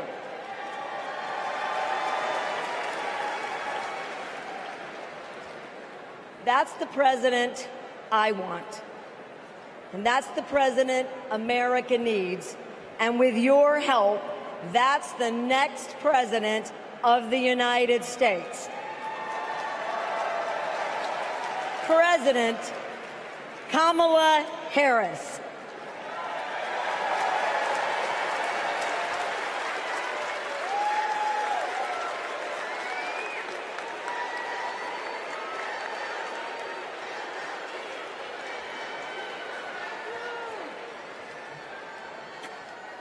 I love you too.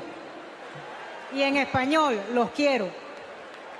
So, my mom, like Kamala's mom, got sick. When my mom died in 2021, Kamala called me. She had lost her mother to cancer in 2009. Kamala helped me navigate my grief. She said that heartbreak and loss are the price for having loved and having been loved. How I wish our mothers could be here to see this moment.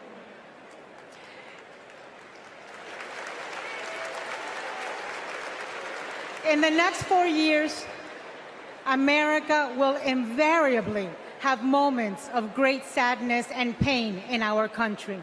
Some will be natural disasters. Some will be man-made disasters. We need a president who can not only be commander-in-chief, but also consoler-in-chief. We need a president with empathy, capable of lifting us up when we are down. We need a president who is capable of holding us in a big, great hug when we need it. That is Kamala Harris. Donald Trump is only capable of holding two things: a grudge and a golf club.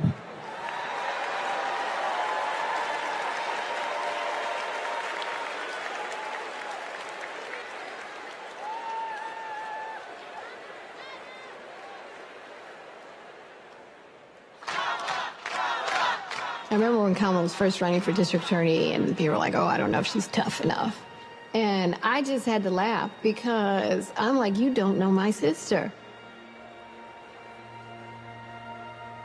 Kamala had been a hard and tough prosecutor in Alameda County, prosecuting men who were pimping young girls and rapists. Kamala wanted to make sure that murderers and child abusers face meaningful accountability and consequences for those actions. One of the cases that she had early in her career was where a man had scalped his girlfriend. And she ended up getting a conviction, getting justice for that woman. She came to San Francisco to protect victims, and she was elected to be district attorney of San Francisco. Kamala knew that we needed to be smart on crime, and if hell, no one else was gonna do it, that she was gonna do it. If I'm gonna keep my promise to you to keep you safe, I'd better talk with you about what I'm doing in terms of crime prevention. Investing in people coming out of prisons is the smart thing to do for law enforcement. Forget that it's just the right thing to do. That was a young Kamala Harris. She's only gotten more fierce. I've never seen her back down from a fight, and when she fights, she wins. When Kamala became Attorney General, she wanted to protect people, but also to fundamentally pursue justice. Being smart on crime starts with being tough on violent crime.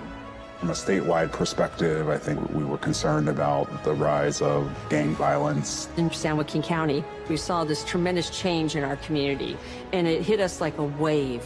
We saw an increase in human trafficking, narcotics, and guns. Let it be clear to anyone who would menace this state with violence, to those who prey on the weak and the vulnerable, Justice will be swift and certain in the state of California.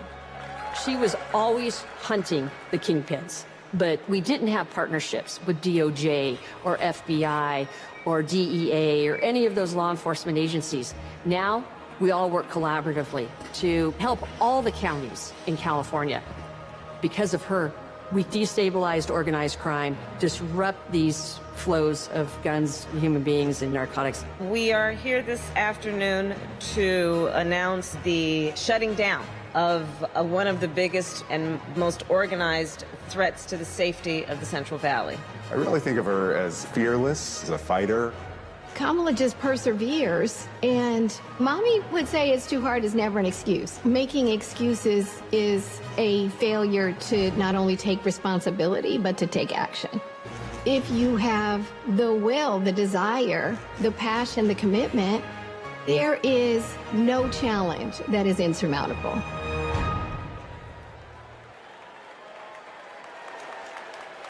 Please welcome the Democratic nominee for Senate in Maryland, Angela Alsobrooks.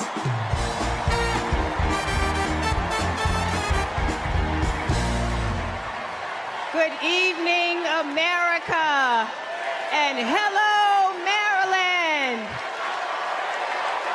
People like me, thank you.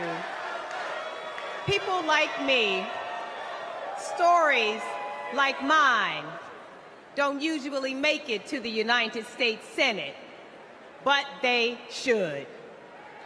I'm the proud granddaughter of a housekeeper, Sarah Daisy, who raised her 3 children in a 1-bedroom apartment.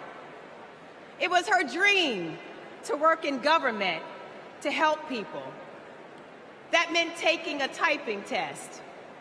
But she didn't know how to type, and she couldn't afford a typewriter. So she put a white piece of paper on the refrigerator and drew a keyboard on it. And every night, she stood in front of that refrigerator and taught herself to type.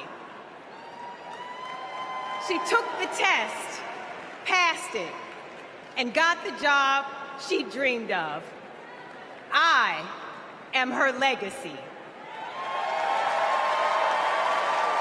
And tonight, I am a candidate for United States Senate from the great state of Maryland.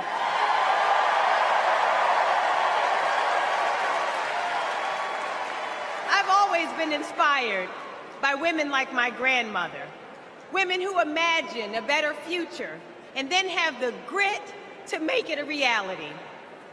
One of those women is a friend, a mentor, and a role model. That woman is Kamala Harris. Let me tell you about the Kamala I've known for 14 years. I first heard about her in 2009 when I was running for state's attorney in Prince George's County, Maryland. I read a story in Essence magazine about a district attorney in San Francisco using new ideas to keep her community safe. Few had a better record prosecuting violent crime. She put rapists, child molesters, and murderers behind bars. But what she knew was that violent crime accounts for about 30% of all crimes. For the 70% that are nonviolent, she created a first-of-its-kind program called Back on Track. After serving time and pleading guilty, these low-level offenders would get the job training, GED help, and apprenticeships they needed to find a job. The result? The recidivism rate plummeted. Now, after reading about this super bad district attorney, I talked nonstop about her on the campaign trail. 2 days after I won the election, my phone rings. It's Kamala Harris calling to congratulate me and ask how she could help. She helped me bring Back on Track to Maryland. And wouldn't you know it, crime went down and economic growth went up. Back on Track is now a national model. Now Donald Trump says if Kamala Harris is elected, tough guys will treat her like a play toy. Do you know who else thought that?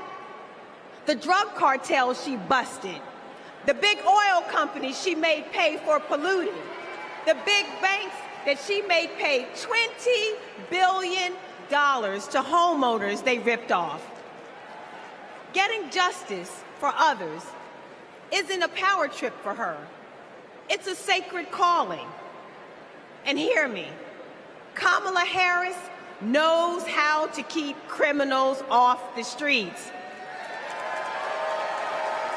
And come November, with your help, she'll keep one out of the Oval Office.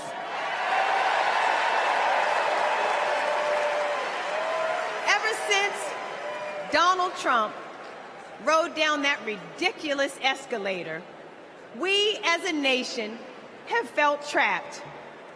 Every national decision has been made in reaction to this one man and his extremist MAGA movement.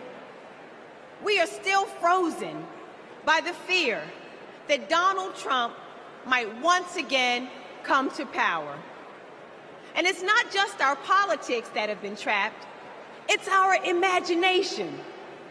And then Kamala came along. Kamala has reminded us that we don't need to fear anything, not the future, and certainly not that man. This is our moment to leave Donald Trump where he belongs, in America's past. We stand with Kamala Harris because we as a country are not going back. For the ancestors who sat at lunch counters and made sure that we all had the right to vote, we are not going back.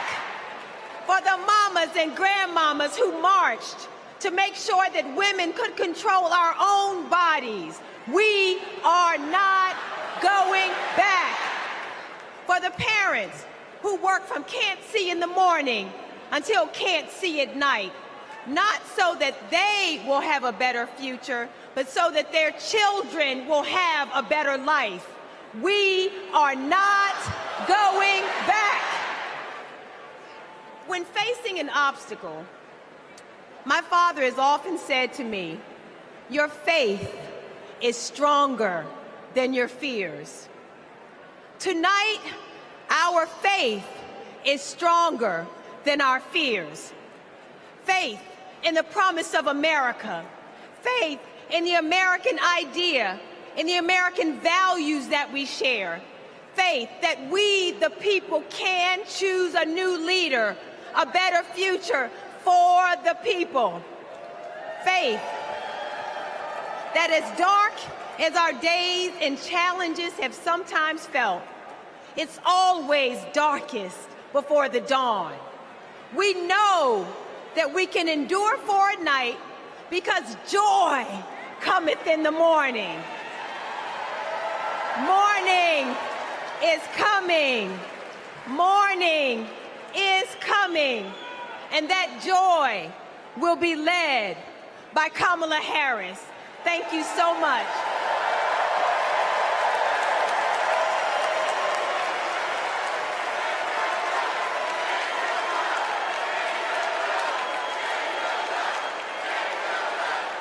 Please welcome Mesa, Arizona Mayor John Giles.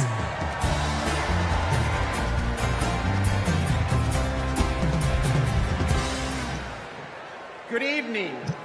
I have a confession to make. I'm a lifelong Republican. So I feel a little out of place tonight, but I feel more at home here than in today's Republican Party. The grand old party has been kidnapped by extremists and devolved into a cult, the cult of Donald Trump. Trump doesn't know the first thing about public service. Like a child, he acts purely out of self-interest. We all need an adult in the White House, and we've seen what happens when we don't have one. Trump made a lot of lofty promises: unlimited economic growth, American manufacturing reborn, a secure border. Turns out Donald Trump was all talk. He wanted our votes, but he couldn't deliver a thing. But these days, my city of Mesa, Arizona is on the move. I'm going to ribbon cuttings every single week, all because Joe Biden and Kamala Harris reached across the aisle and they delivered for my conservative community and countless more across the country. My hero, John McCain, taught us to put country over party. And that's how Vice President Harris and Governor Walz will lead too. I have an urgent message for the majority of Americans who, like me, are in the political middle. John McCain's Republican Party is gone, and we don't owe a damn thing to what's been left behind. So let's turn the page. Let's put country first. Let's put adults in the room where our country deserves. Thank you.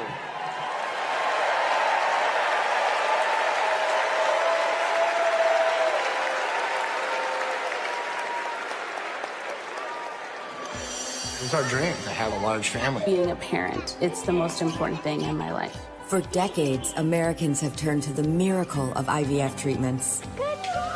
She felt like a dream come true. The fact that she was able to build a family, that's why I do what I do. Without IVF, I don't know how this would have been possible. IVF treatment gives many patients an opportunity to have a family. I love that I get to help people every day become parents. But a party that pretends to be pro-family wants to put a stop to this. They are attacking the right to expand and start a family.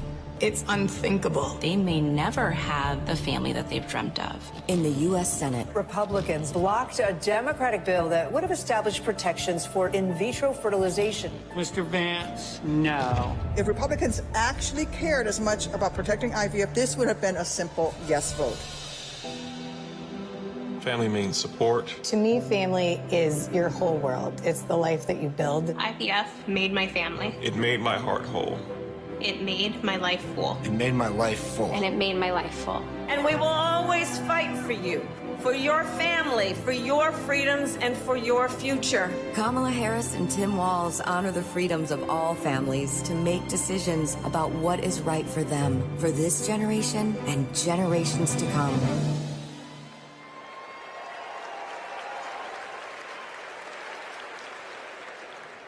Please welcome Illinois Senator Tammy Duckworth.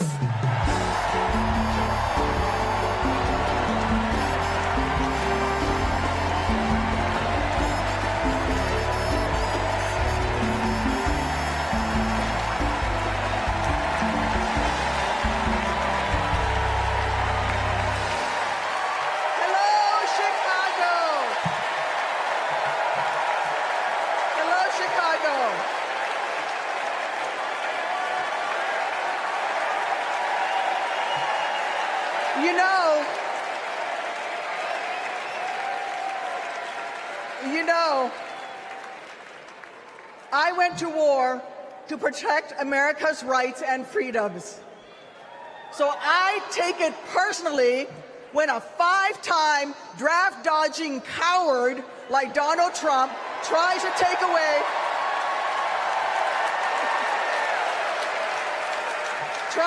away my rights and freedoms in return, especially when it concerns my daughters. My girls, gamer girl Abigail and queen of the monkey bars Miley, are everything to me.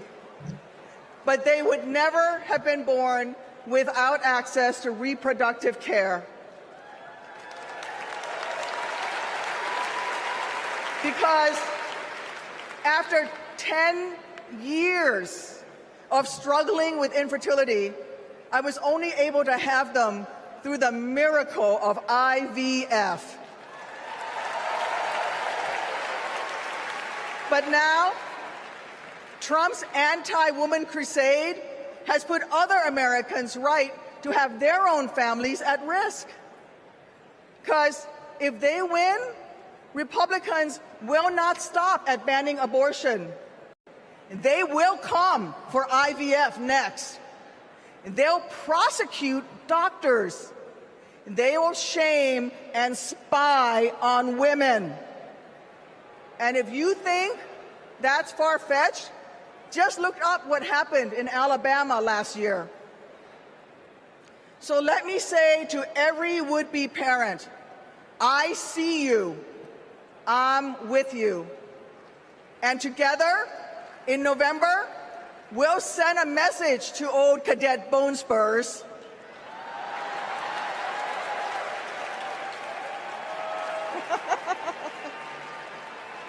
Stay out of our doctors' offices, and while you're at it, out of the Oval Office too.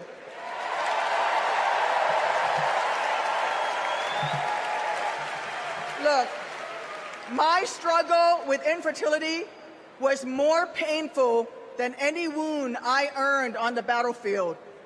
So how dare a convicted felon like Donald Trump treat women seeking health care like they're the ones breaking the law? How dare J.D. Vance criticize childless women on cable news, then vote against legislation that would have actually helped Americans to start families? How dare the GOP endanger the dreams of countless veterans whose combat wounds prevent them from having kids without IVF, punishing our heroes for their willingness to serve? It's simple. Every American deserves the right to be called mommy or daddy without being treated like a criminal. Kamala Harris believes that. So let's make some history and elect her in November. God bless America.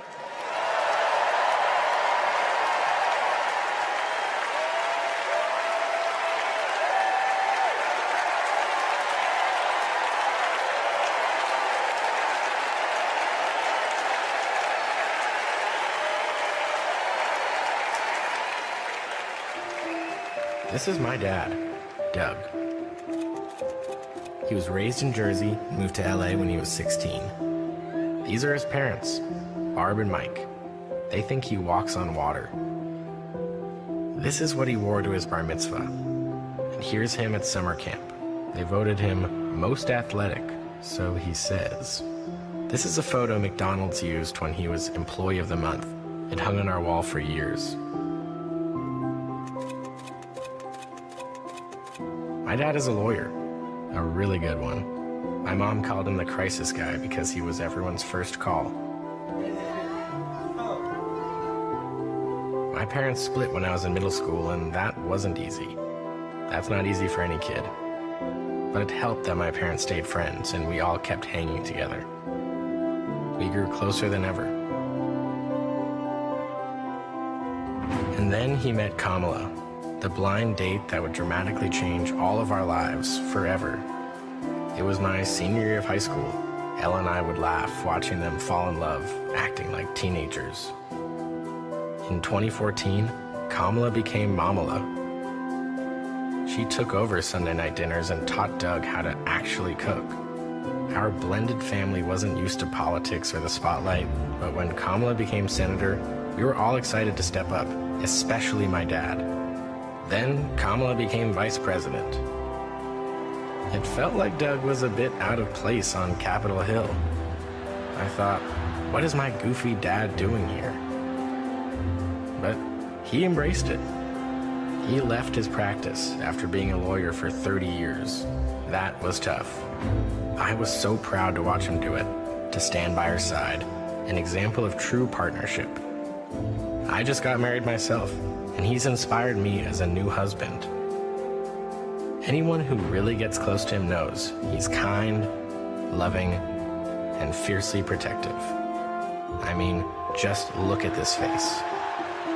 This is my dad, the first second gentleman in the history of this nation. He's found his voice around the issues that matter to him. You have no choice but to speak up and speak out. There is an epidemic of hate, including a crisis of anti-Semitism in our country and around the world. What they are doing on reproductive freedom and freedom in general is just outrageous. And next, he's gonna make history again as the first gentleman. I can't wait for everyone to get to know why we all love him. He's the glue that keeps this family together.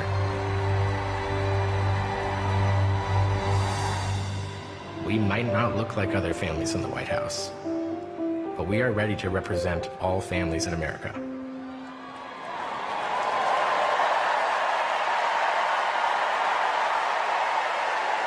Please welcome my dad, the second gentleman of the United States, Doug Emhoff.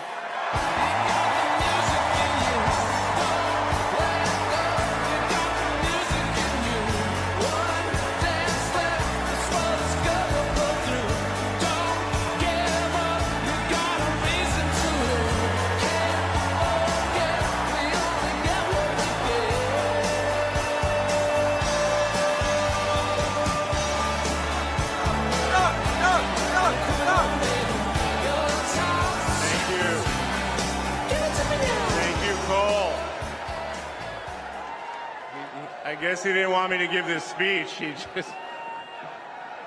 Thank you so much. Hello. Thank you. Hello to my big, beautiful, blended family up there.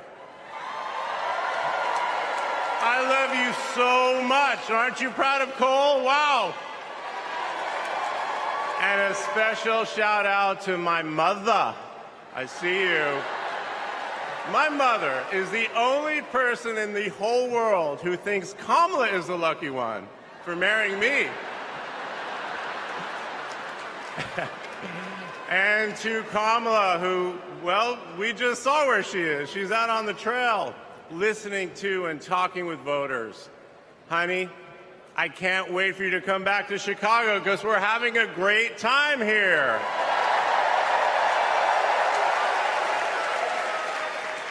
I love you so much.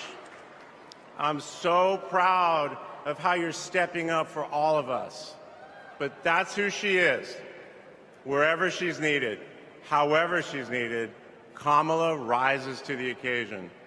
And she did it for me and our family. And now that the country needs her, she's showing you what we already know. She's ready to lead. She brings both joy and toughness to this task, and she will be a great president we will all be proud of. Now, I'm the son of two Brooklynites, Mike and Barb. They've been together almost 70 years. My dad worked in the shoe business in Manhattan, and he moved our family out to New Jersey. Where's New Jersey? I see you out there. When I was a little kid. And in a lot of ways, I had a typical Jersey suburban childhood. I biked around the neighborhood. I took the bus to Hebrew school. And I rode to Little League practice in the way back of my coach's wood-paneled station wagon. And if we did well, we got to have a Slurpee after. In my neighborhood, everyone left their garage door open. Wherever you ended up at dinner time, that's the family that fed you. Everyone took care of everyone else. And the guys I grew up with are still my best friends. The group chat is active every day, and it's probably blowing up right now, guys. When my dad had to get a new job, we moved across the country to LA. Money was tight. Hey, California.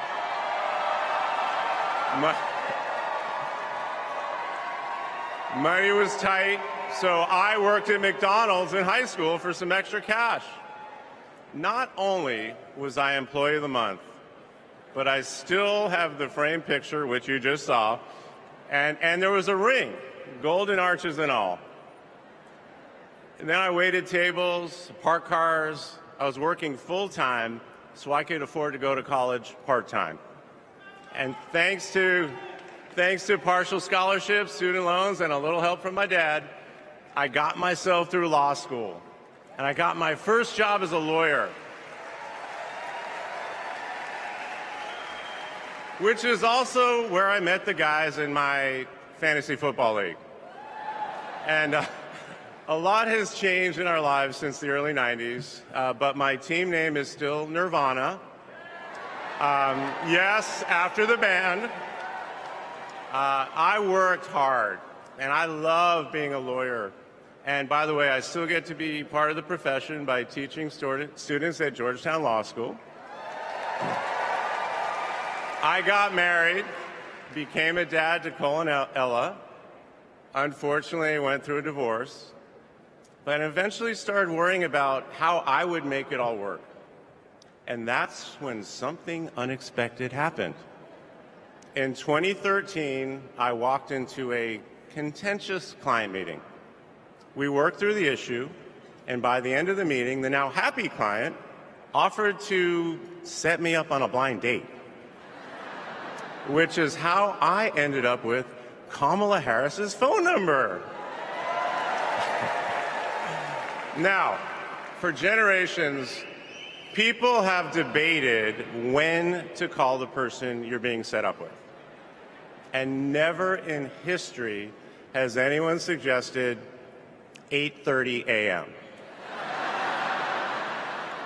And yet, that's when I dialed. I got Kamala's voicemail, and I just started rambling. Hey, it's Doug. I'm on my way to an early meeting. Again, it's Doug. I remember I was trying to grab the words out of the air and just put them back in my mouth. And for what seemed like far too many minutes, I hung up. By the way, Kamala saved that voicemail, and she makes me listen to it on every anniversary. But that message wasn't the only unusual thing about that day. Now, Kamala, who normally would have been working hard at her office, just happened to be waiting at her apartment for a contractor to do some work on her kitchen. I was eating at my desk, which was not a regular occurrence for a busy lawyer like me who appreciated a good business lunch. But that's when she called me back. And we talked for an hour, and we laughed. Well, you know that laugh. I love that laugh.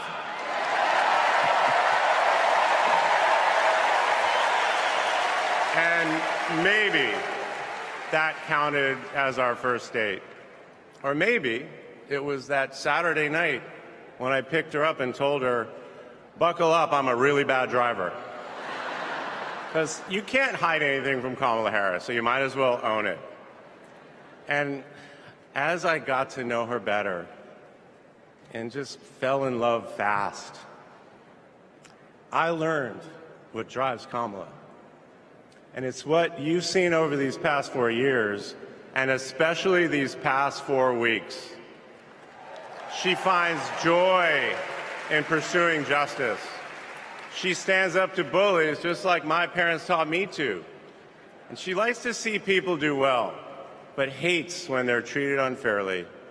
She believes this work requires a basic curiosity in just how people are doing. Her empathy is her strength. Over the past decade, Kamala has connected me more deeply to my faith, even though it's not the same as hers.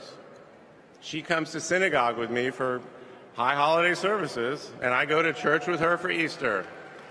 I get to enjoy her mom's chili relleno recipe every Christmas, and she makes a mean brisket for Passover.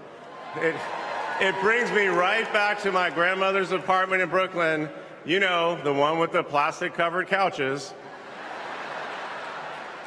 But Kamala has fought against anti-Semitism and all forms of hate her whole career. She's the one who encouraged me as second gentleman to take up that fight, which is so personal to me. And those of you who belong to blended families know that they can be a little complicated.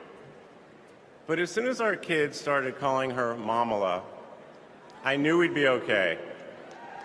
Ella calls us a three-headed parenting machine. Kamala and Kirsten, thank you both. Thank you both for always putting your family and the kids first. Now, Cole and Ella's friends knew that when they'd come over for Sunday dinner with Mamala, it was going to be real talk. In between taking cooking instructions, they'd have to answer questions about what problem they wanted to solve in the world. They learned that you've always got to be prepared because Kamala is going to prosecute the case.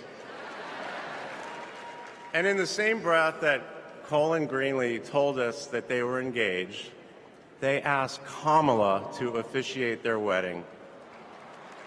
And in the same way that she always steps up when it matters, Kamala put so much time into those remarks, and she bound them in a book that matched her dark red dress and then turned that into a gift for the happy couple. A few days ago, during this incredible time we're going through, there was a brief window when Kamala was back at home. And I saw her sitting on her favorite chair, and in the middle of a wild month, I just hoped that she was having a quiet moment to herself. But then I realized she was on the phone. And of course, my mind went to all the potential crises that the vice president could be dealing with. Was it domestic? Was it foreign? Was it campaign? I could see she was focused, and all I knew was that it must be something important. And it turns out it was. Ella had called her. That's Kamala. That's Kamala. Those kids are her priorities, and that scene was a perfect map of her heart. She's always been there for our children, and I know she'll always be there for yours too. Kamala is a joyful warrior. It's doing for her country what she has always done for the people that she loves. Her passion will benefit all of us when she's our president. And here's the thing about joyful warriors.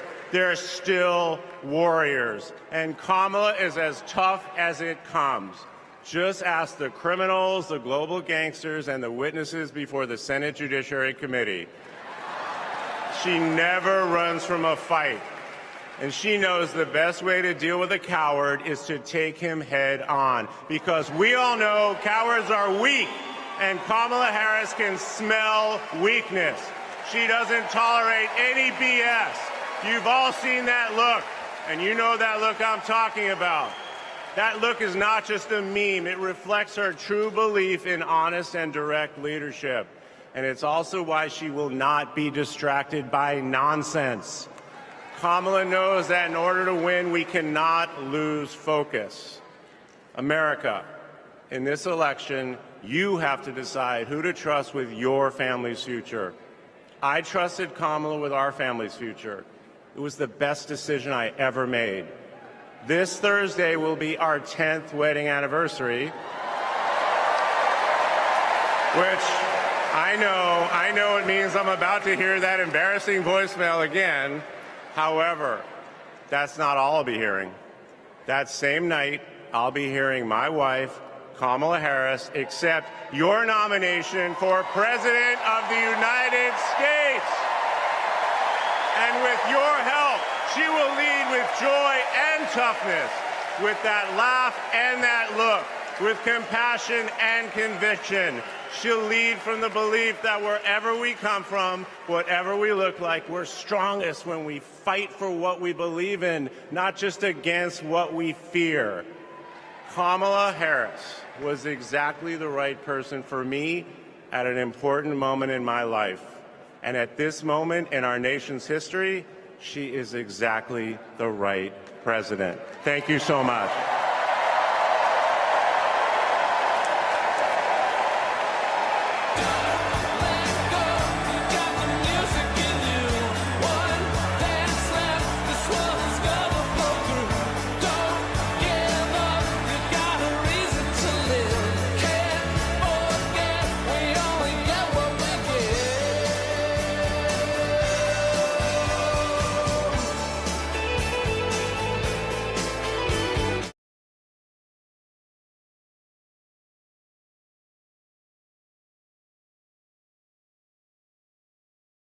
Michelle Obama.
Something wonderfully magical is in the air, isn't it? Yeah. You know, we're feeling it here in this arena, but it's spreading all across this country we love. A familiar feeling that's been buried too deep for far too long. You know what I'm talking about. It's the contagious power of hope. The anticipation, the energy, the exhilaration of once again being on the cusp of a brighter day. The chance to vanquish the demons of fear, division, and hate that have consumed us and continue pursuing the unfinished promise of this great nation, the dream that our parents and grandparents fought and died and sacrificed for. America, hope is making a comeback.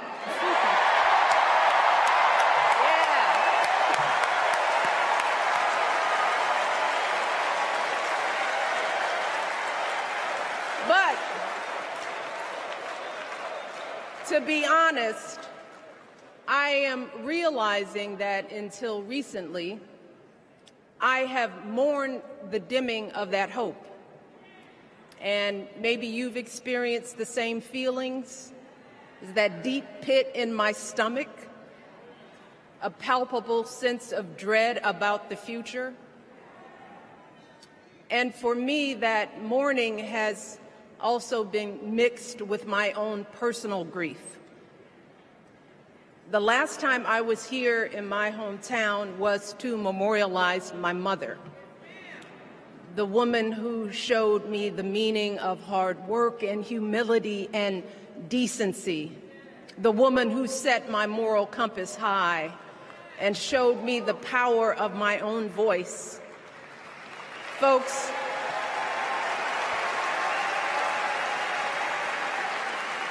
I still feel her loss so profoundly. I wasn't even sure if I'd be steady enough to stand before you tonight, But my heart compelled me to be here because of the sense of duty that I feel to honor her memory and to remind us all not to squander the sacrifices our elders made to give us a better future.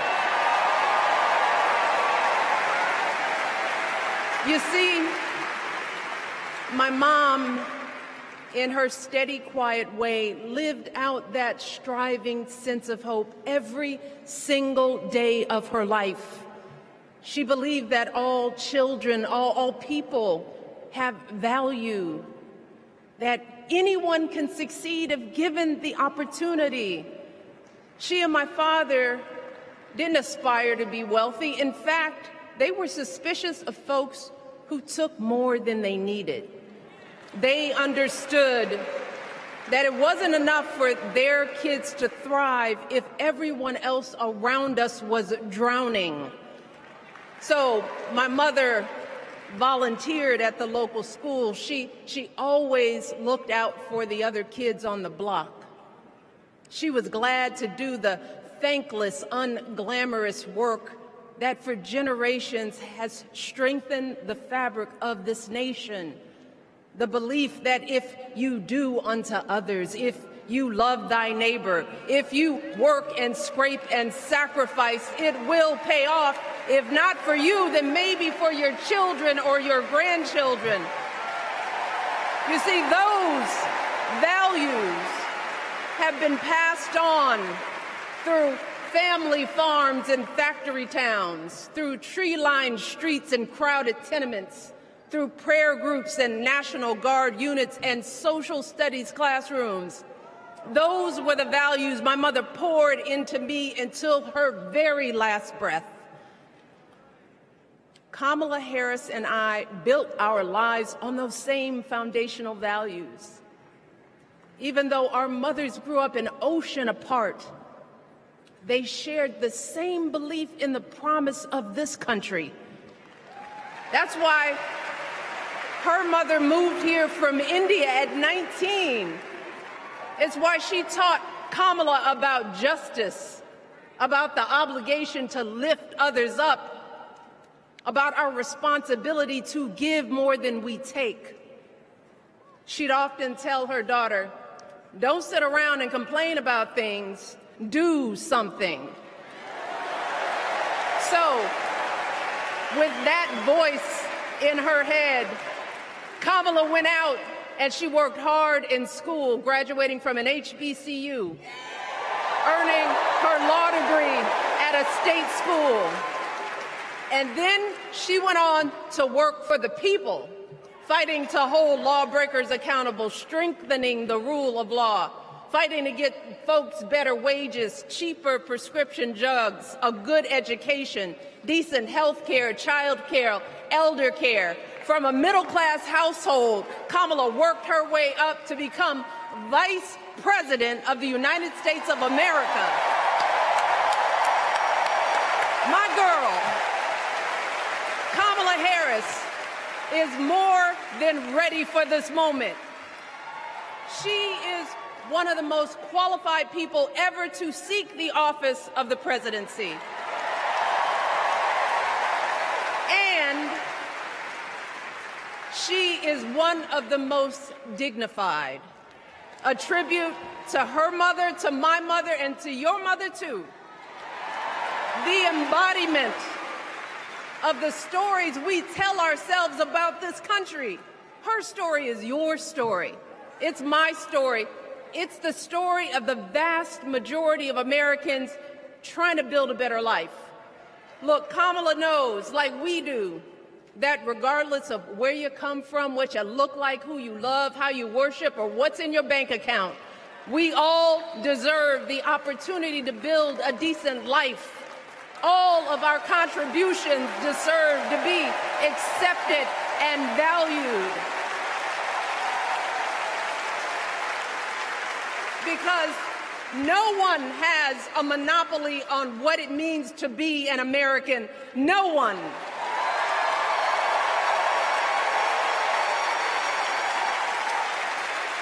Kamala has shown her allegiance to this nation, not by spewing anger and bitterness, but by living a life of service and always pushing the doors of opportunity open to others. She understands that most of us will never be afforded the grace of failing forward. We will never benefit from the affirmative action of generational wealth.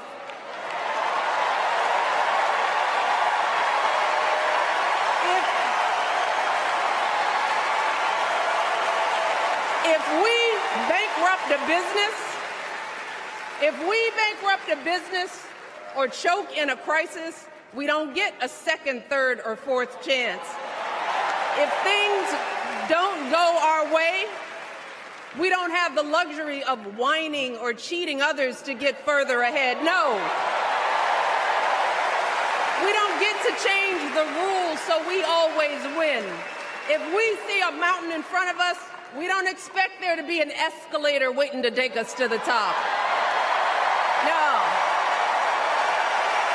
We put our heads down. We get to work. In America, we do something. And throughout her entire life, that's what we've seen from Kamala Harris. The steel of her spine, the steadiness of her upbringing, the honesty of her example, and yes, the joy of her laughter and her light. It couldn't be more obvious. Of the two major candidates in this race, only Kamala Harris truly understands the unseen labor and unwavering commitment that has always made America great.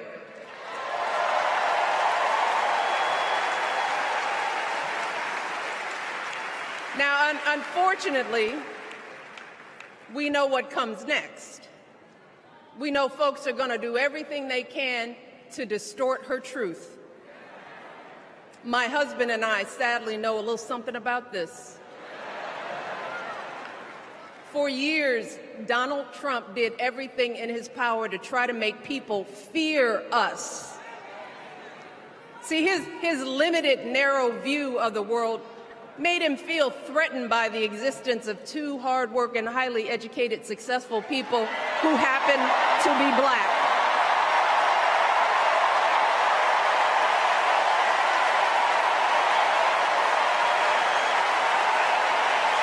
Wait.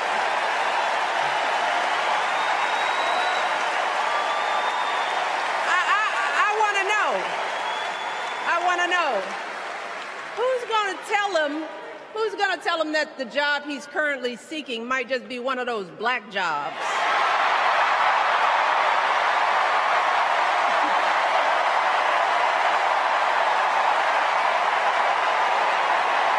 Look, it's his same old con. His same old con. Doubling down on ugly, misogynistic, racist lies as a substitute for real ideas and solutions that will actually make people's lives better. Look, because cutting our health care, taking away our freedom to control our bodies, the freedom to become a mother through IVF like I did, those things are not going to improve the health outcomes of our wives, mothers, and daughters. Shutting down the Department of Education, banning our books, none of that will prepare our kids for the future. Demonizing our children for being who they are and loving who they love, look, that doesn't make anybody's life better.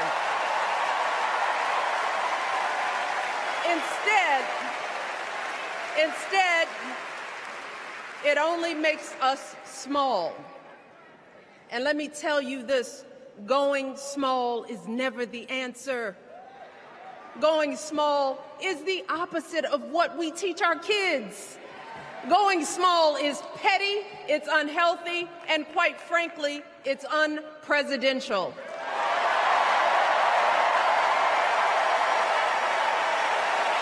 So, why would any of us accept this from anyone seeking our highest office? Why would we normalize that type of backward leadership?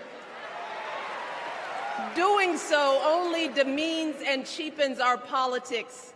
It only serves to further discourage good, big-hearted people from wanting to get involved at all. America, our parents taught us better than that, and we deserve so much better than that. That's why we must do everything in our power to elect two of those good, big-hearted people. There is no other choice than Kamala Harris and Tim Walz. No other choice.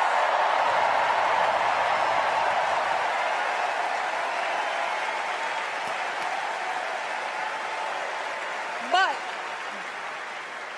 as we embrace this renewed sense of hope, let us not forget the despair we have felt.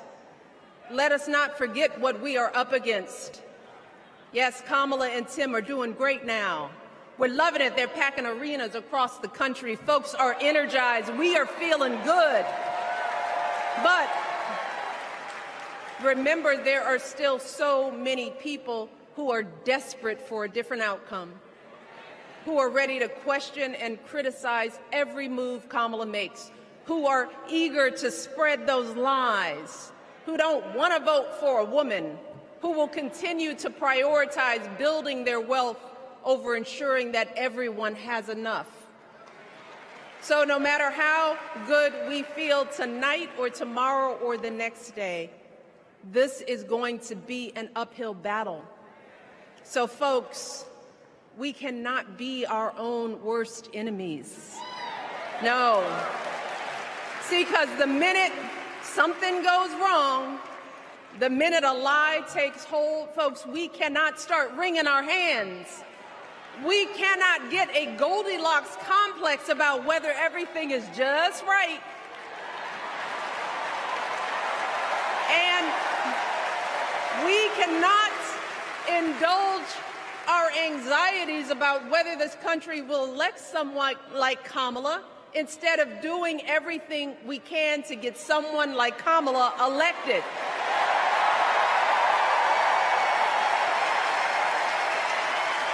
Kamala and Tim, they have lived amazing lives. And I am confident that they will lead with compassion, inclusion, and grace. But they are still only human.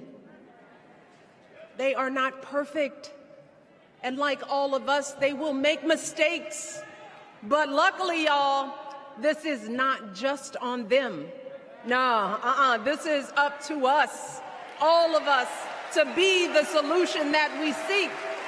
It's up to all of us to be the antidote to the darkness and division. Look, I don't care how you identify politically, whether you're Democrat, Republican, Independent, or none of the above. This is our time to stand up for what we know in our hearts is right.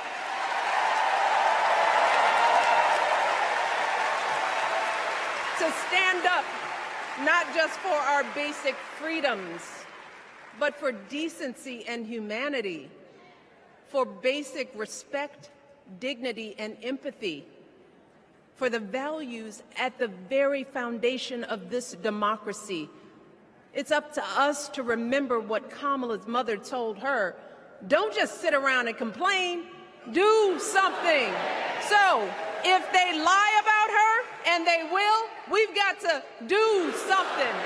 If we see a bad poll, and we will, we got to put down that phone and do something. If we start feeling tired, if we start feeling that dread creeping back in, we got to pick ourselves up, throw water on our face, and what? We only have 2.5 months, y'all, to get this done.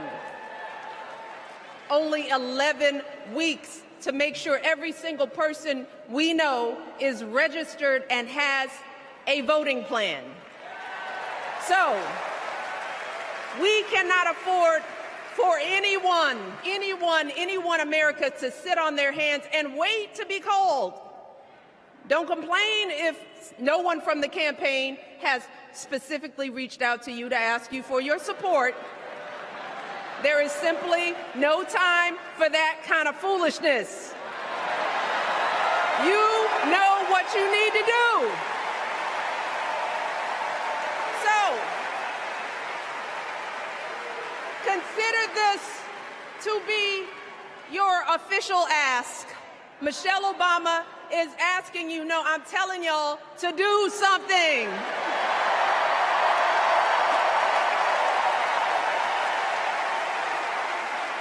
Because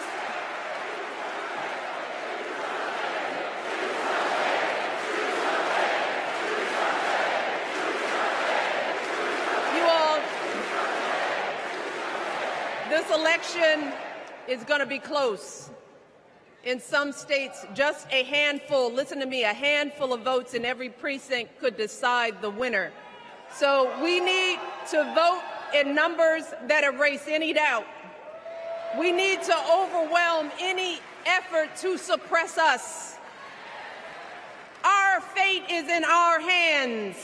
In 77 days, we have the power to turn our country away from the fear, division, and smallness of the past. We have the power to marry our hope with our action. We have the power to pay forward the love, sweat, and sacrifice of our mothers and fathers and all those who came before us. We did it before, y'all, and we sure can do it again. Let us work like our lives depend on it. And let us keep moving our country forward and go higher, yes, always higher than we've ever gone before as we elect the next President and Vice President of the United States, Kamala Harris and Tim Walz. Thank you all. God bless.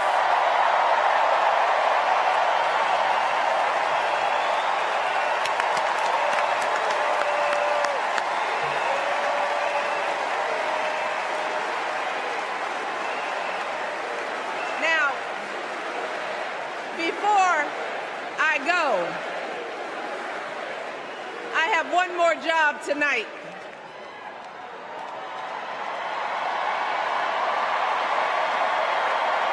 Yeah, one more job. You all, thank you for all the love, but it is now my honor to introduce somebody who knows a whole lot about hope. Someone who has spent his life strengthening our democracy, and let me tell you, as someone who lives with him, he wakes up every day, and thinks about what's best for this country.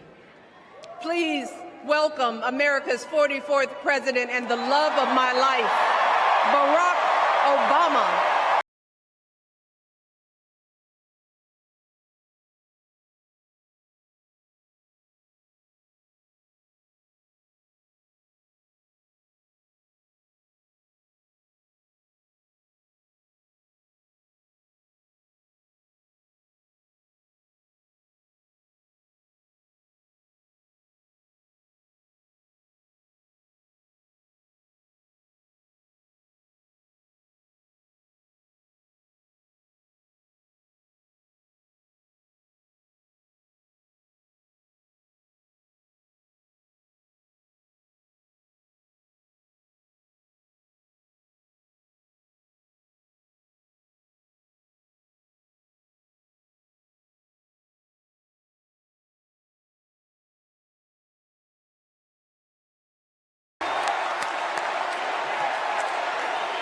Thank you, thank you. Thank you, everybody. Thank you.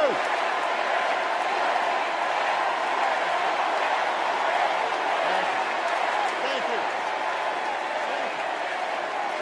All right. That's enough. Thank you. Chicago! It's good to be home. It is good to be home, and I don't know about you, but I'm feeling fired up.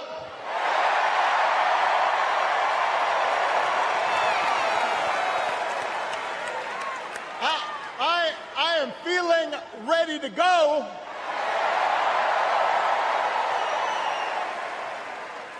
even if I am the only person stupid enough to speak after Michelle Obama.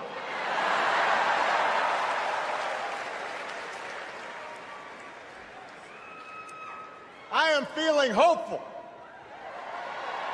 because this convention has always been pretty good to kids with funny names who believe in a country where anything is possible.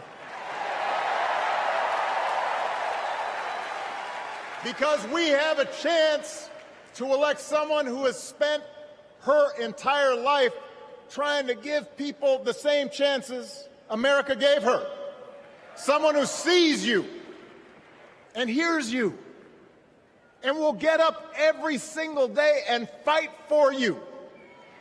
The next president of the United States of America, Kamala Harris.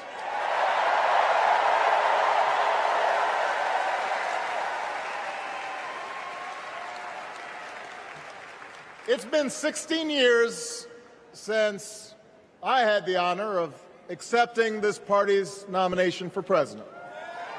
And I know that's hard to believe because I have not aged a bit. But it's true. And looking back, I can say without question that my first big decision as your nominee turned out to be one of my best. And that was asking Joe Biden to serve by my side as vice president.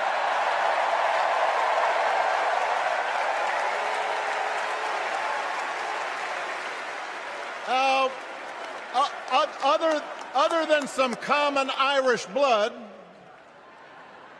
Joe and I come from different backgrounds, but we became brothers.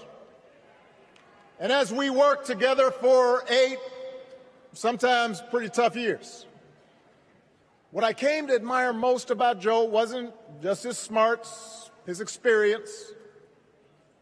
It was his empathy and his decency and his hard-earned resilience, his unshakable belief that everyone in this country deserves a fair shot.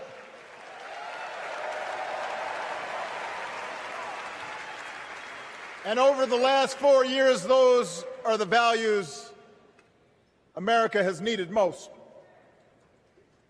At a time when millions of our fellow citizens were sick and dying, we needed a leader with the character to put politics aside and do what was right. At a time when our economy was reeling, we needed a leader with the determination to drive what would become the world's strongest recovery. 15 million jobs, higher wages, lower health care costs. At a time when the other party had turned into a cult of personality, we needed a leader who was steady and brought people together and was selfless enough to do the rarest thing there is in politics, putting his own ambition aside for the sake of the country.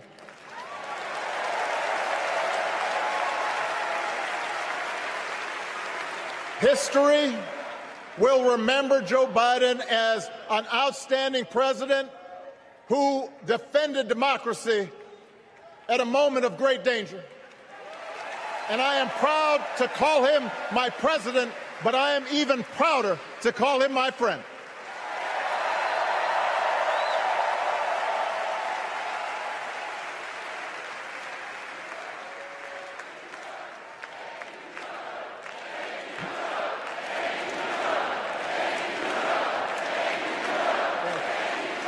Now,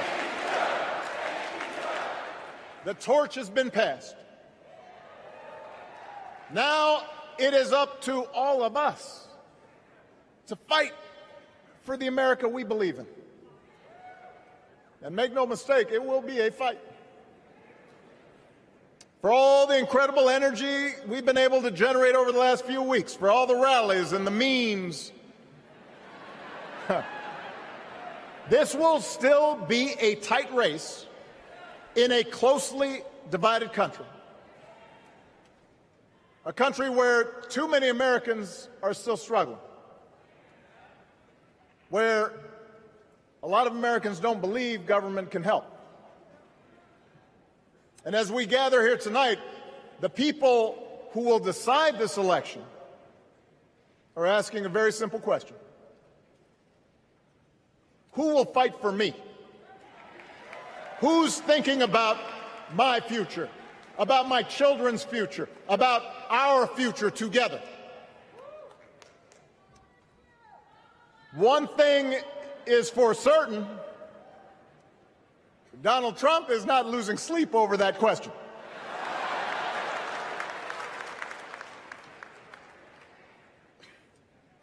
Here's a 78-year-old billionaire who has not stopped whining about his problems since he rode down his golden escalator 9 years ago.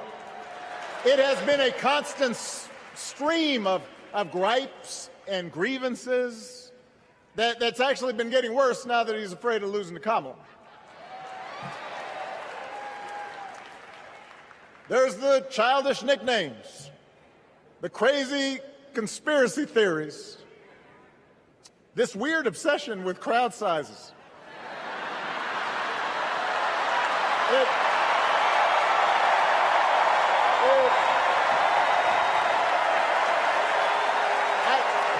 It just goes on and on and on.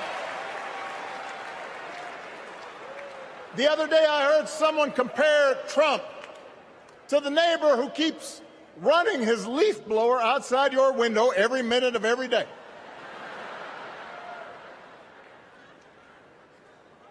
Now, from a neighbor, that's exhausting. From a president, it's just dangerous. The truth is, Donald Trump sees power as nothing more than it means to his ends. He wants the middle class to pay the price for another huge tax cut that would mostly help him and his rich friends. He killed a bipartisan immigration deal written in part by one of the most conservative Republicans in Congress that would have helped secure our southern border because he thought trying to actually solve the problem would hurt his campaign. He doesn't. Do not boo.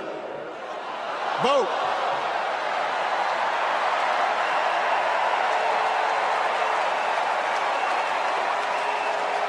He doesn't seem to care if more women lose their reproductive freedom since it won't affect his life.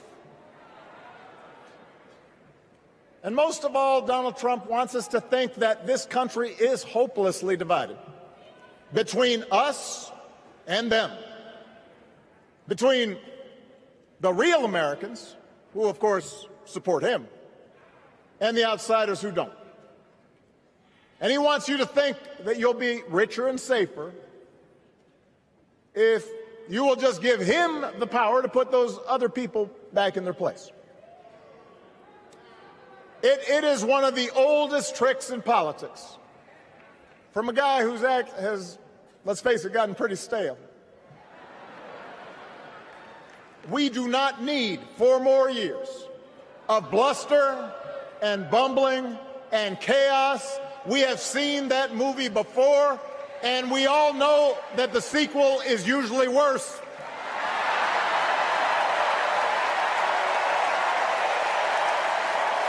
America's ready for a new chapter. America's ready for a better story.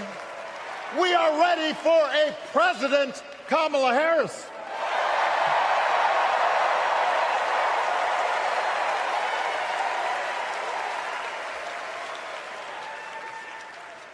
And Kamala Harris is ready for the job. This is a person who has spent her life fighting on behalf of people who need a voice and a champion. As you heard from Michelle, Kamala was not born into privilege. She had to work for what she's got. And she actually cares about what other people are going through.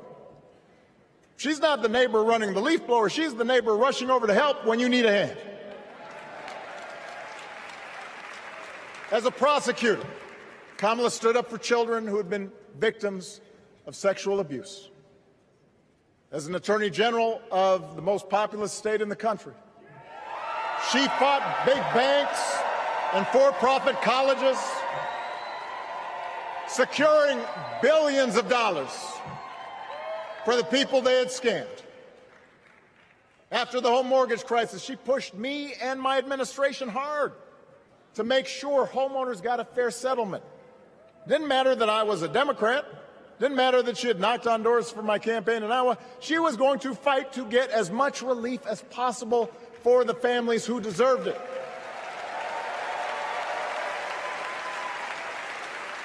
As vice president, she helped take on the drug companies to cap the cost of insulin, lower the cost of health care, give families with kids a tax cut.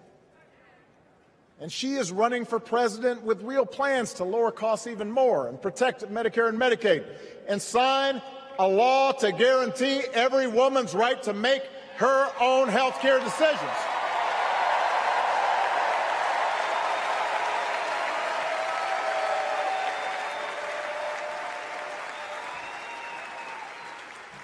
In other words, Kamala Harris won't be focused on her problems. She'll be focused on yours. As president, she won't just cater to her own supporters and punish those who refuse to kiss the ring or bend the knee. She'll work on behalf of every American. That's who Kamala is. And in the White House, she will have an outstanding partner in Governor Tim Walz.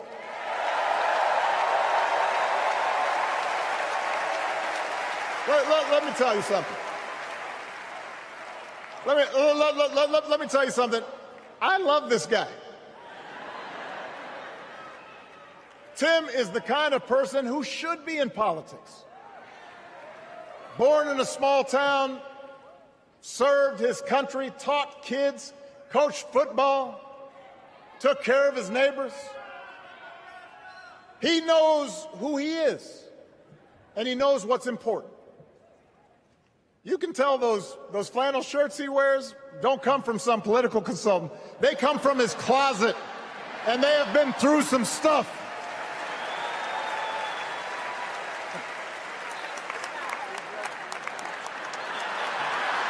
They have been through some stuff. That's right.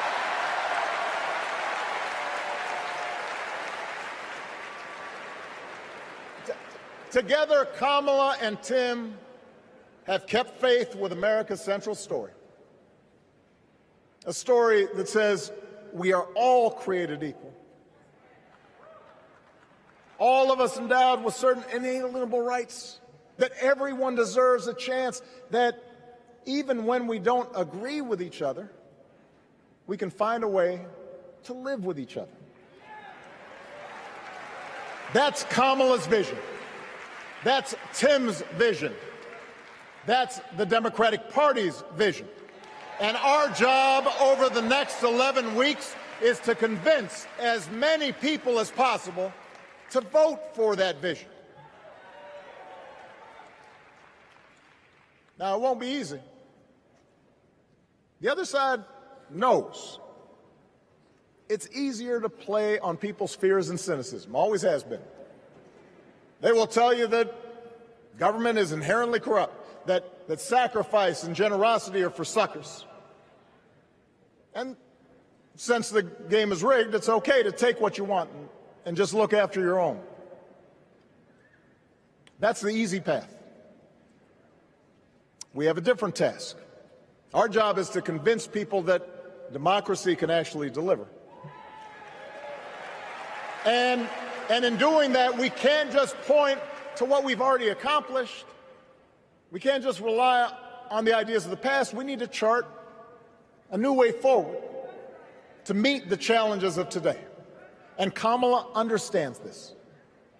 She knows, for example, that if we want to make it easier for more young people to buy a home, We need to build more units and clear away some of the outdated laws and regulations that made it harder to build homes for working people in this country. That is a priority, and she's put out a bold new plan to do just that.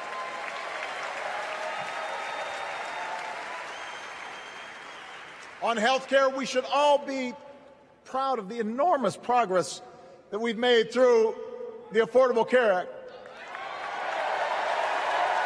providing millions of people access to affordable coverage, protecting millions more from unscrupulous insurance practices.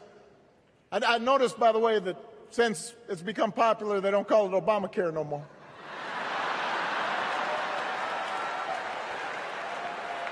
But Kamala knows we can't stop there, which is why she'll keep working to limit out-of-pocket costs. Kamala knows that if we want to help people get ahead, we need to put a college degree within reach of more Americans.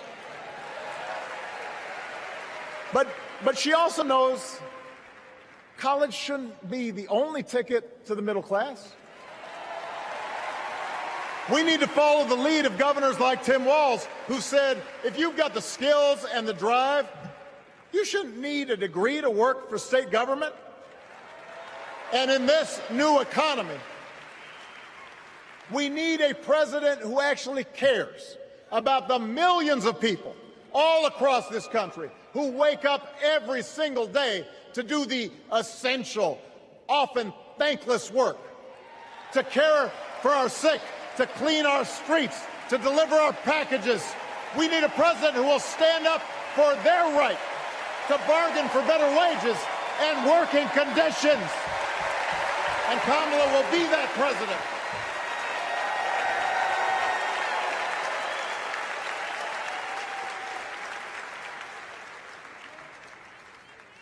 Yes, she can.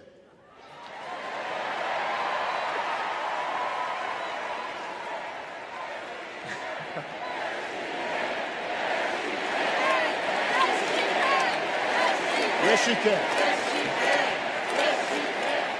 A Harris-Walz administration can help us move past some of the tired old debates that keep stifling progress. Because at their core, Kamala and Tim understand that when everybody gets a fair shot, we are all better off. They understand that when every child gets a good education, the whole economy gets stronger. When women are paid the same as men for doing the same job, all families benefit.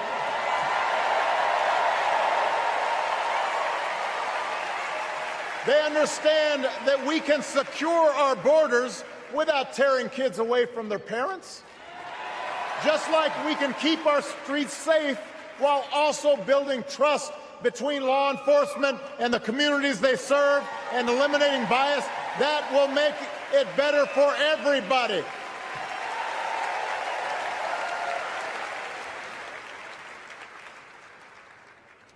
Donald Trump and his well-heeled donors, they don't see the world that way. For them, one group's gains is necessarily another group's loss. For them, freedom means that the powerful can do pretty much what they please, whether it's fire workers trying to organize a union or put poison in our rivers or avoid paying taxes like everybody else has to do. Well, we have a broader idea of freedom. We believe in the freedom to provide for your family if you're willing to work hard. The freedom to breathe clean air and drink clean water and send your kids to school without worrying if they'll come home. We believe that true freedom gives each of us the right to make decisions about our own life, how we worship, what our family looks like, how many kids we have, who we marry. And we believe that freedom requires us to recognize that other people have the freedom to make choices that are different than ours. That's okay.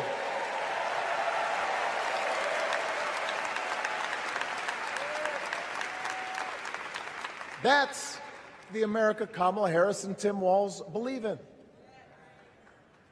An America where we, the people, includes everyone. Because that's the only way this American experiment works. And despite what our politics might suggest, I think most Americans understand that. Democracy isn't just a bunch of abstract principles and dusty laws in some book somewhere. It's the values we live by. It's the way we treat each other, including those who don't look like us, or pray like us, or see the world exactly like we do.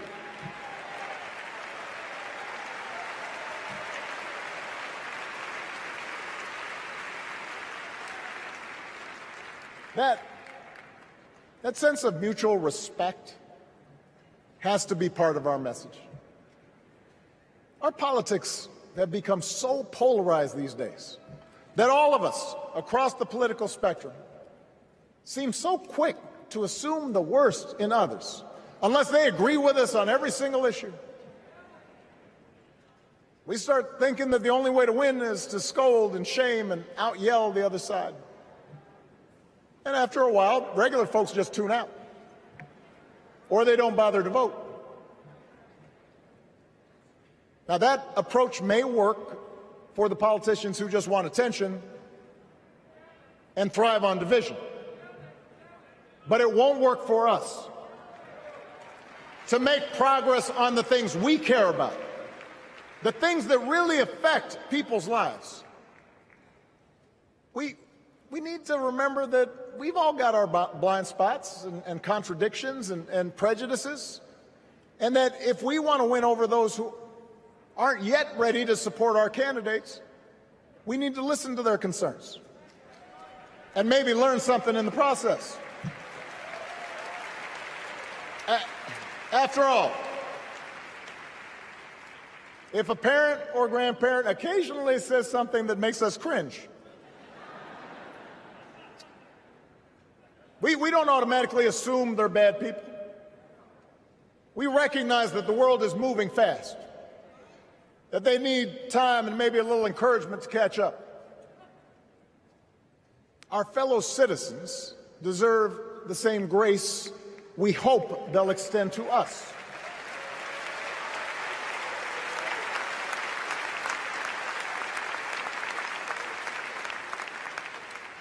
That's how we can build a true Democratic majority, one that can get things done. And by the way, that does not just matter to the people in this country. The rest of the world is watching to see if we can actually pull this off.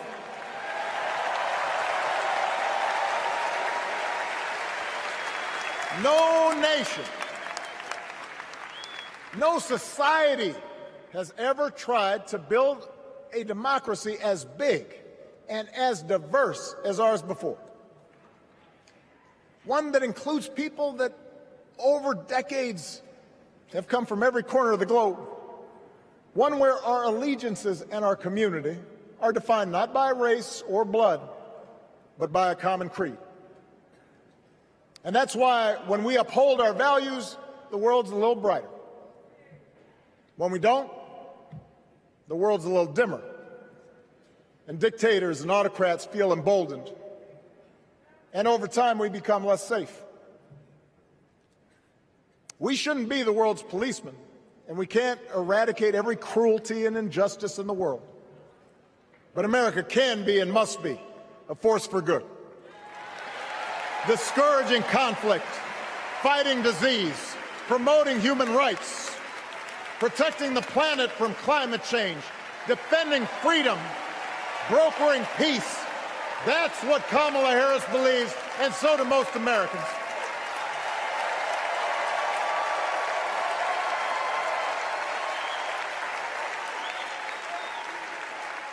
Now,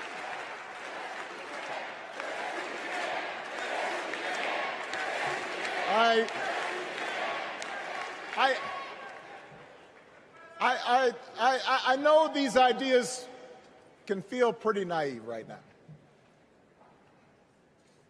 We live in a time of such confusion and rancor, with a culture that puts a premium on things that don't last. Money, fame, status, likes. We chase the approval of strangers on our phones. We build all manner of walls and fences around ourselves, and then we wonder why we feel so alone. We don't trust each other as much because we don't take the time to know each other. And in that space between us, politicians and algorithms teach us to caricature each other and troll each other and fear each other. But here's the good news, Chicago. All across America, in big cities and small towns, away from all the noise, the ties that bind us together are still there. We still coach Little League and look out for our elderly neighbors. We still feed the hungry in churches and mosques and synagogues and temples. We share the same pride when our Olympic athletes compete for the gold. Because the vast majority of us do not want to live in a country that's bitter and divided. We want something better. We want to be better. And the joy and the excitement that we're seeing around this campaign tells us we're not alone. You know, I've spent a lot of time thinking about these past few months because, as Michelle mentioned, this summer we lost her mom, Ms. Marion Robinson.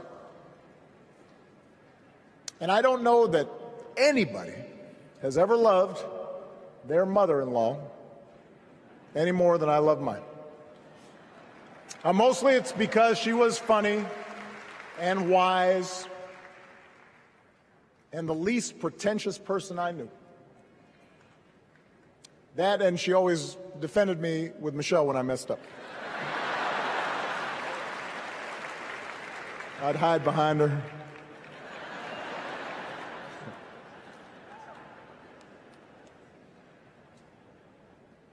But I also think one of the reasons Mary and I became so close was she reminded me of my grandmother, the woman who helped raise me as a child. And on the surface, the two of them did not have a lot in common. One was a black woman from right here, south side of Chicago, right down the way. Went to Englewood High School. The other was a little old white lady born in a tiny town called Peru, Kansas. Now, I know there aren't that many people from Peru. And yet they shared a basic outlook on life. They were strong, smart, resourceful women, full of common sense, who, regardless of the barriers they encountered, and women growing up in the 40s and 50s and 60s, they encountered barriers. They still went about their business without fuss or complaint and provided an unshakable foundation of love for their children and their grandchildren. In that sense, they both represented an entire generation of working people who, through war and depression, discrimination and limited opportunity, helped build this country. A lot of them toiled every day at jobs that were often too small for them and didn't pay a lot. They willingly went without just to keep a roof over their families' heads, just to give their children something better. But they knew what was true. They knew what mattered. Things like honesty and integrity, kindness, and hard work. They weren't impressed with braggarts or bullies. They didn't think putting other people down lifted you up or made you strong. They didn't spend a lot of time obsessing about what they didn't have. Instead, they appreciated what they did. They found pleasure in simple things: a card game with friends, a good meal, and laughter around the kitchen table, helping others, and most of all, seeing their children do things and go places that they would have never imagined for themselves.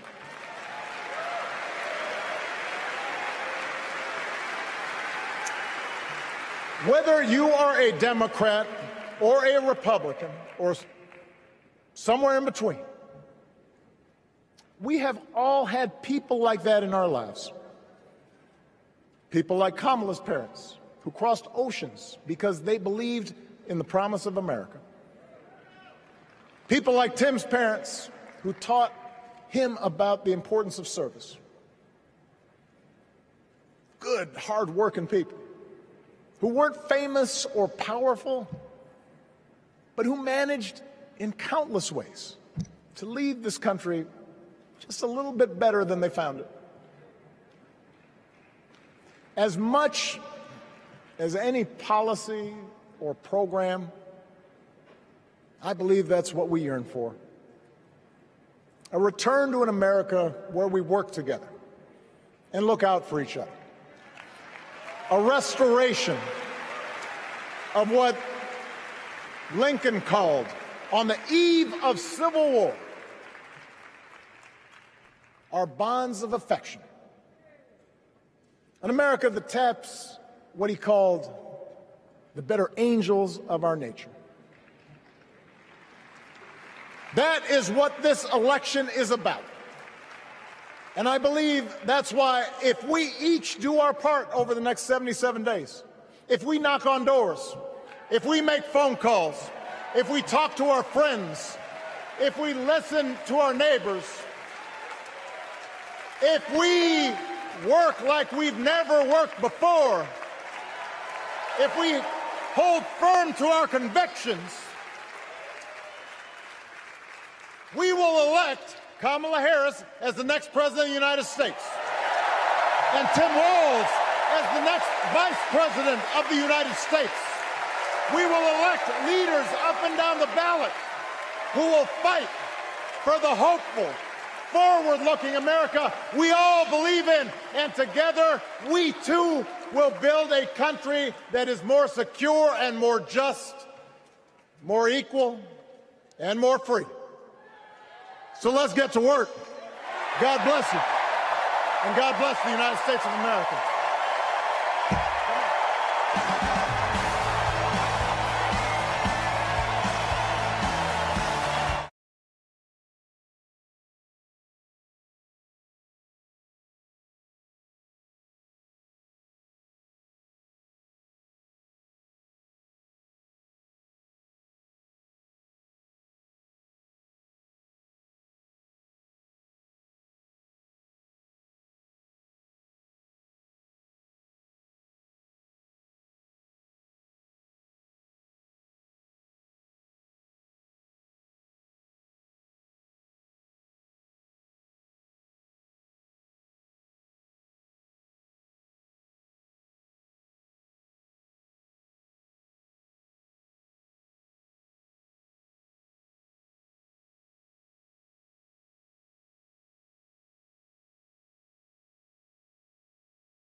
Kamala Harris has ignited an era of joy across America.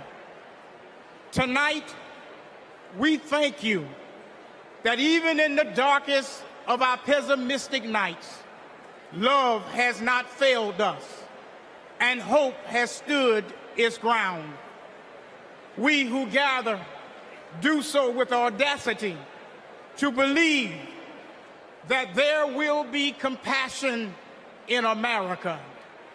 So God, deliver us from racism, deliver us from sexism, deliver us from evil, and keep us forever in the path we pray. Amen.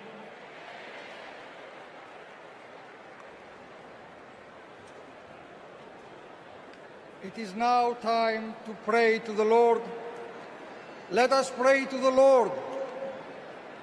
Eternal and ever-living God, source of goodness and grace, we come before you, seeking your heavenly benediction upon this Democratic National Convention.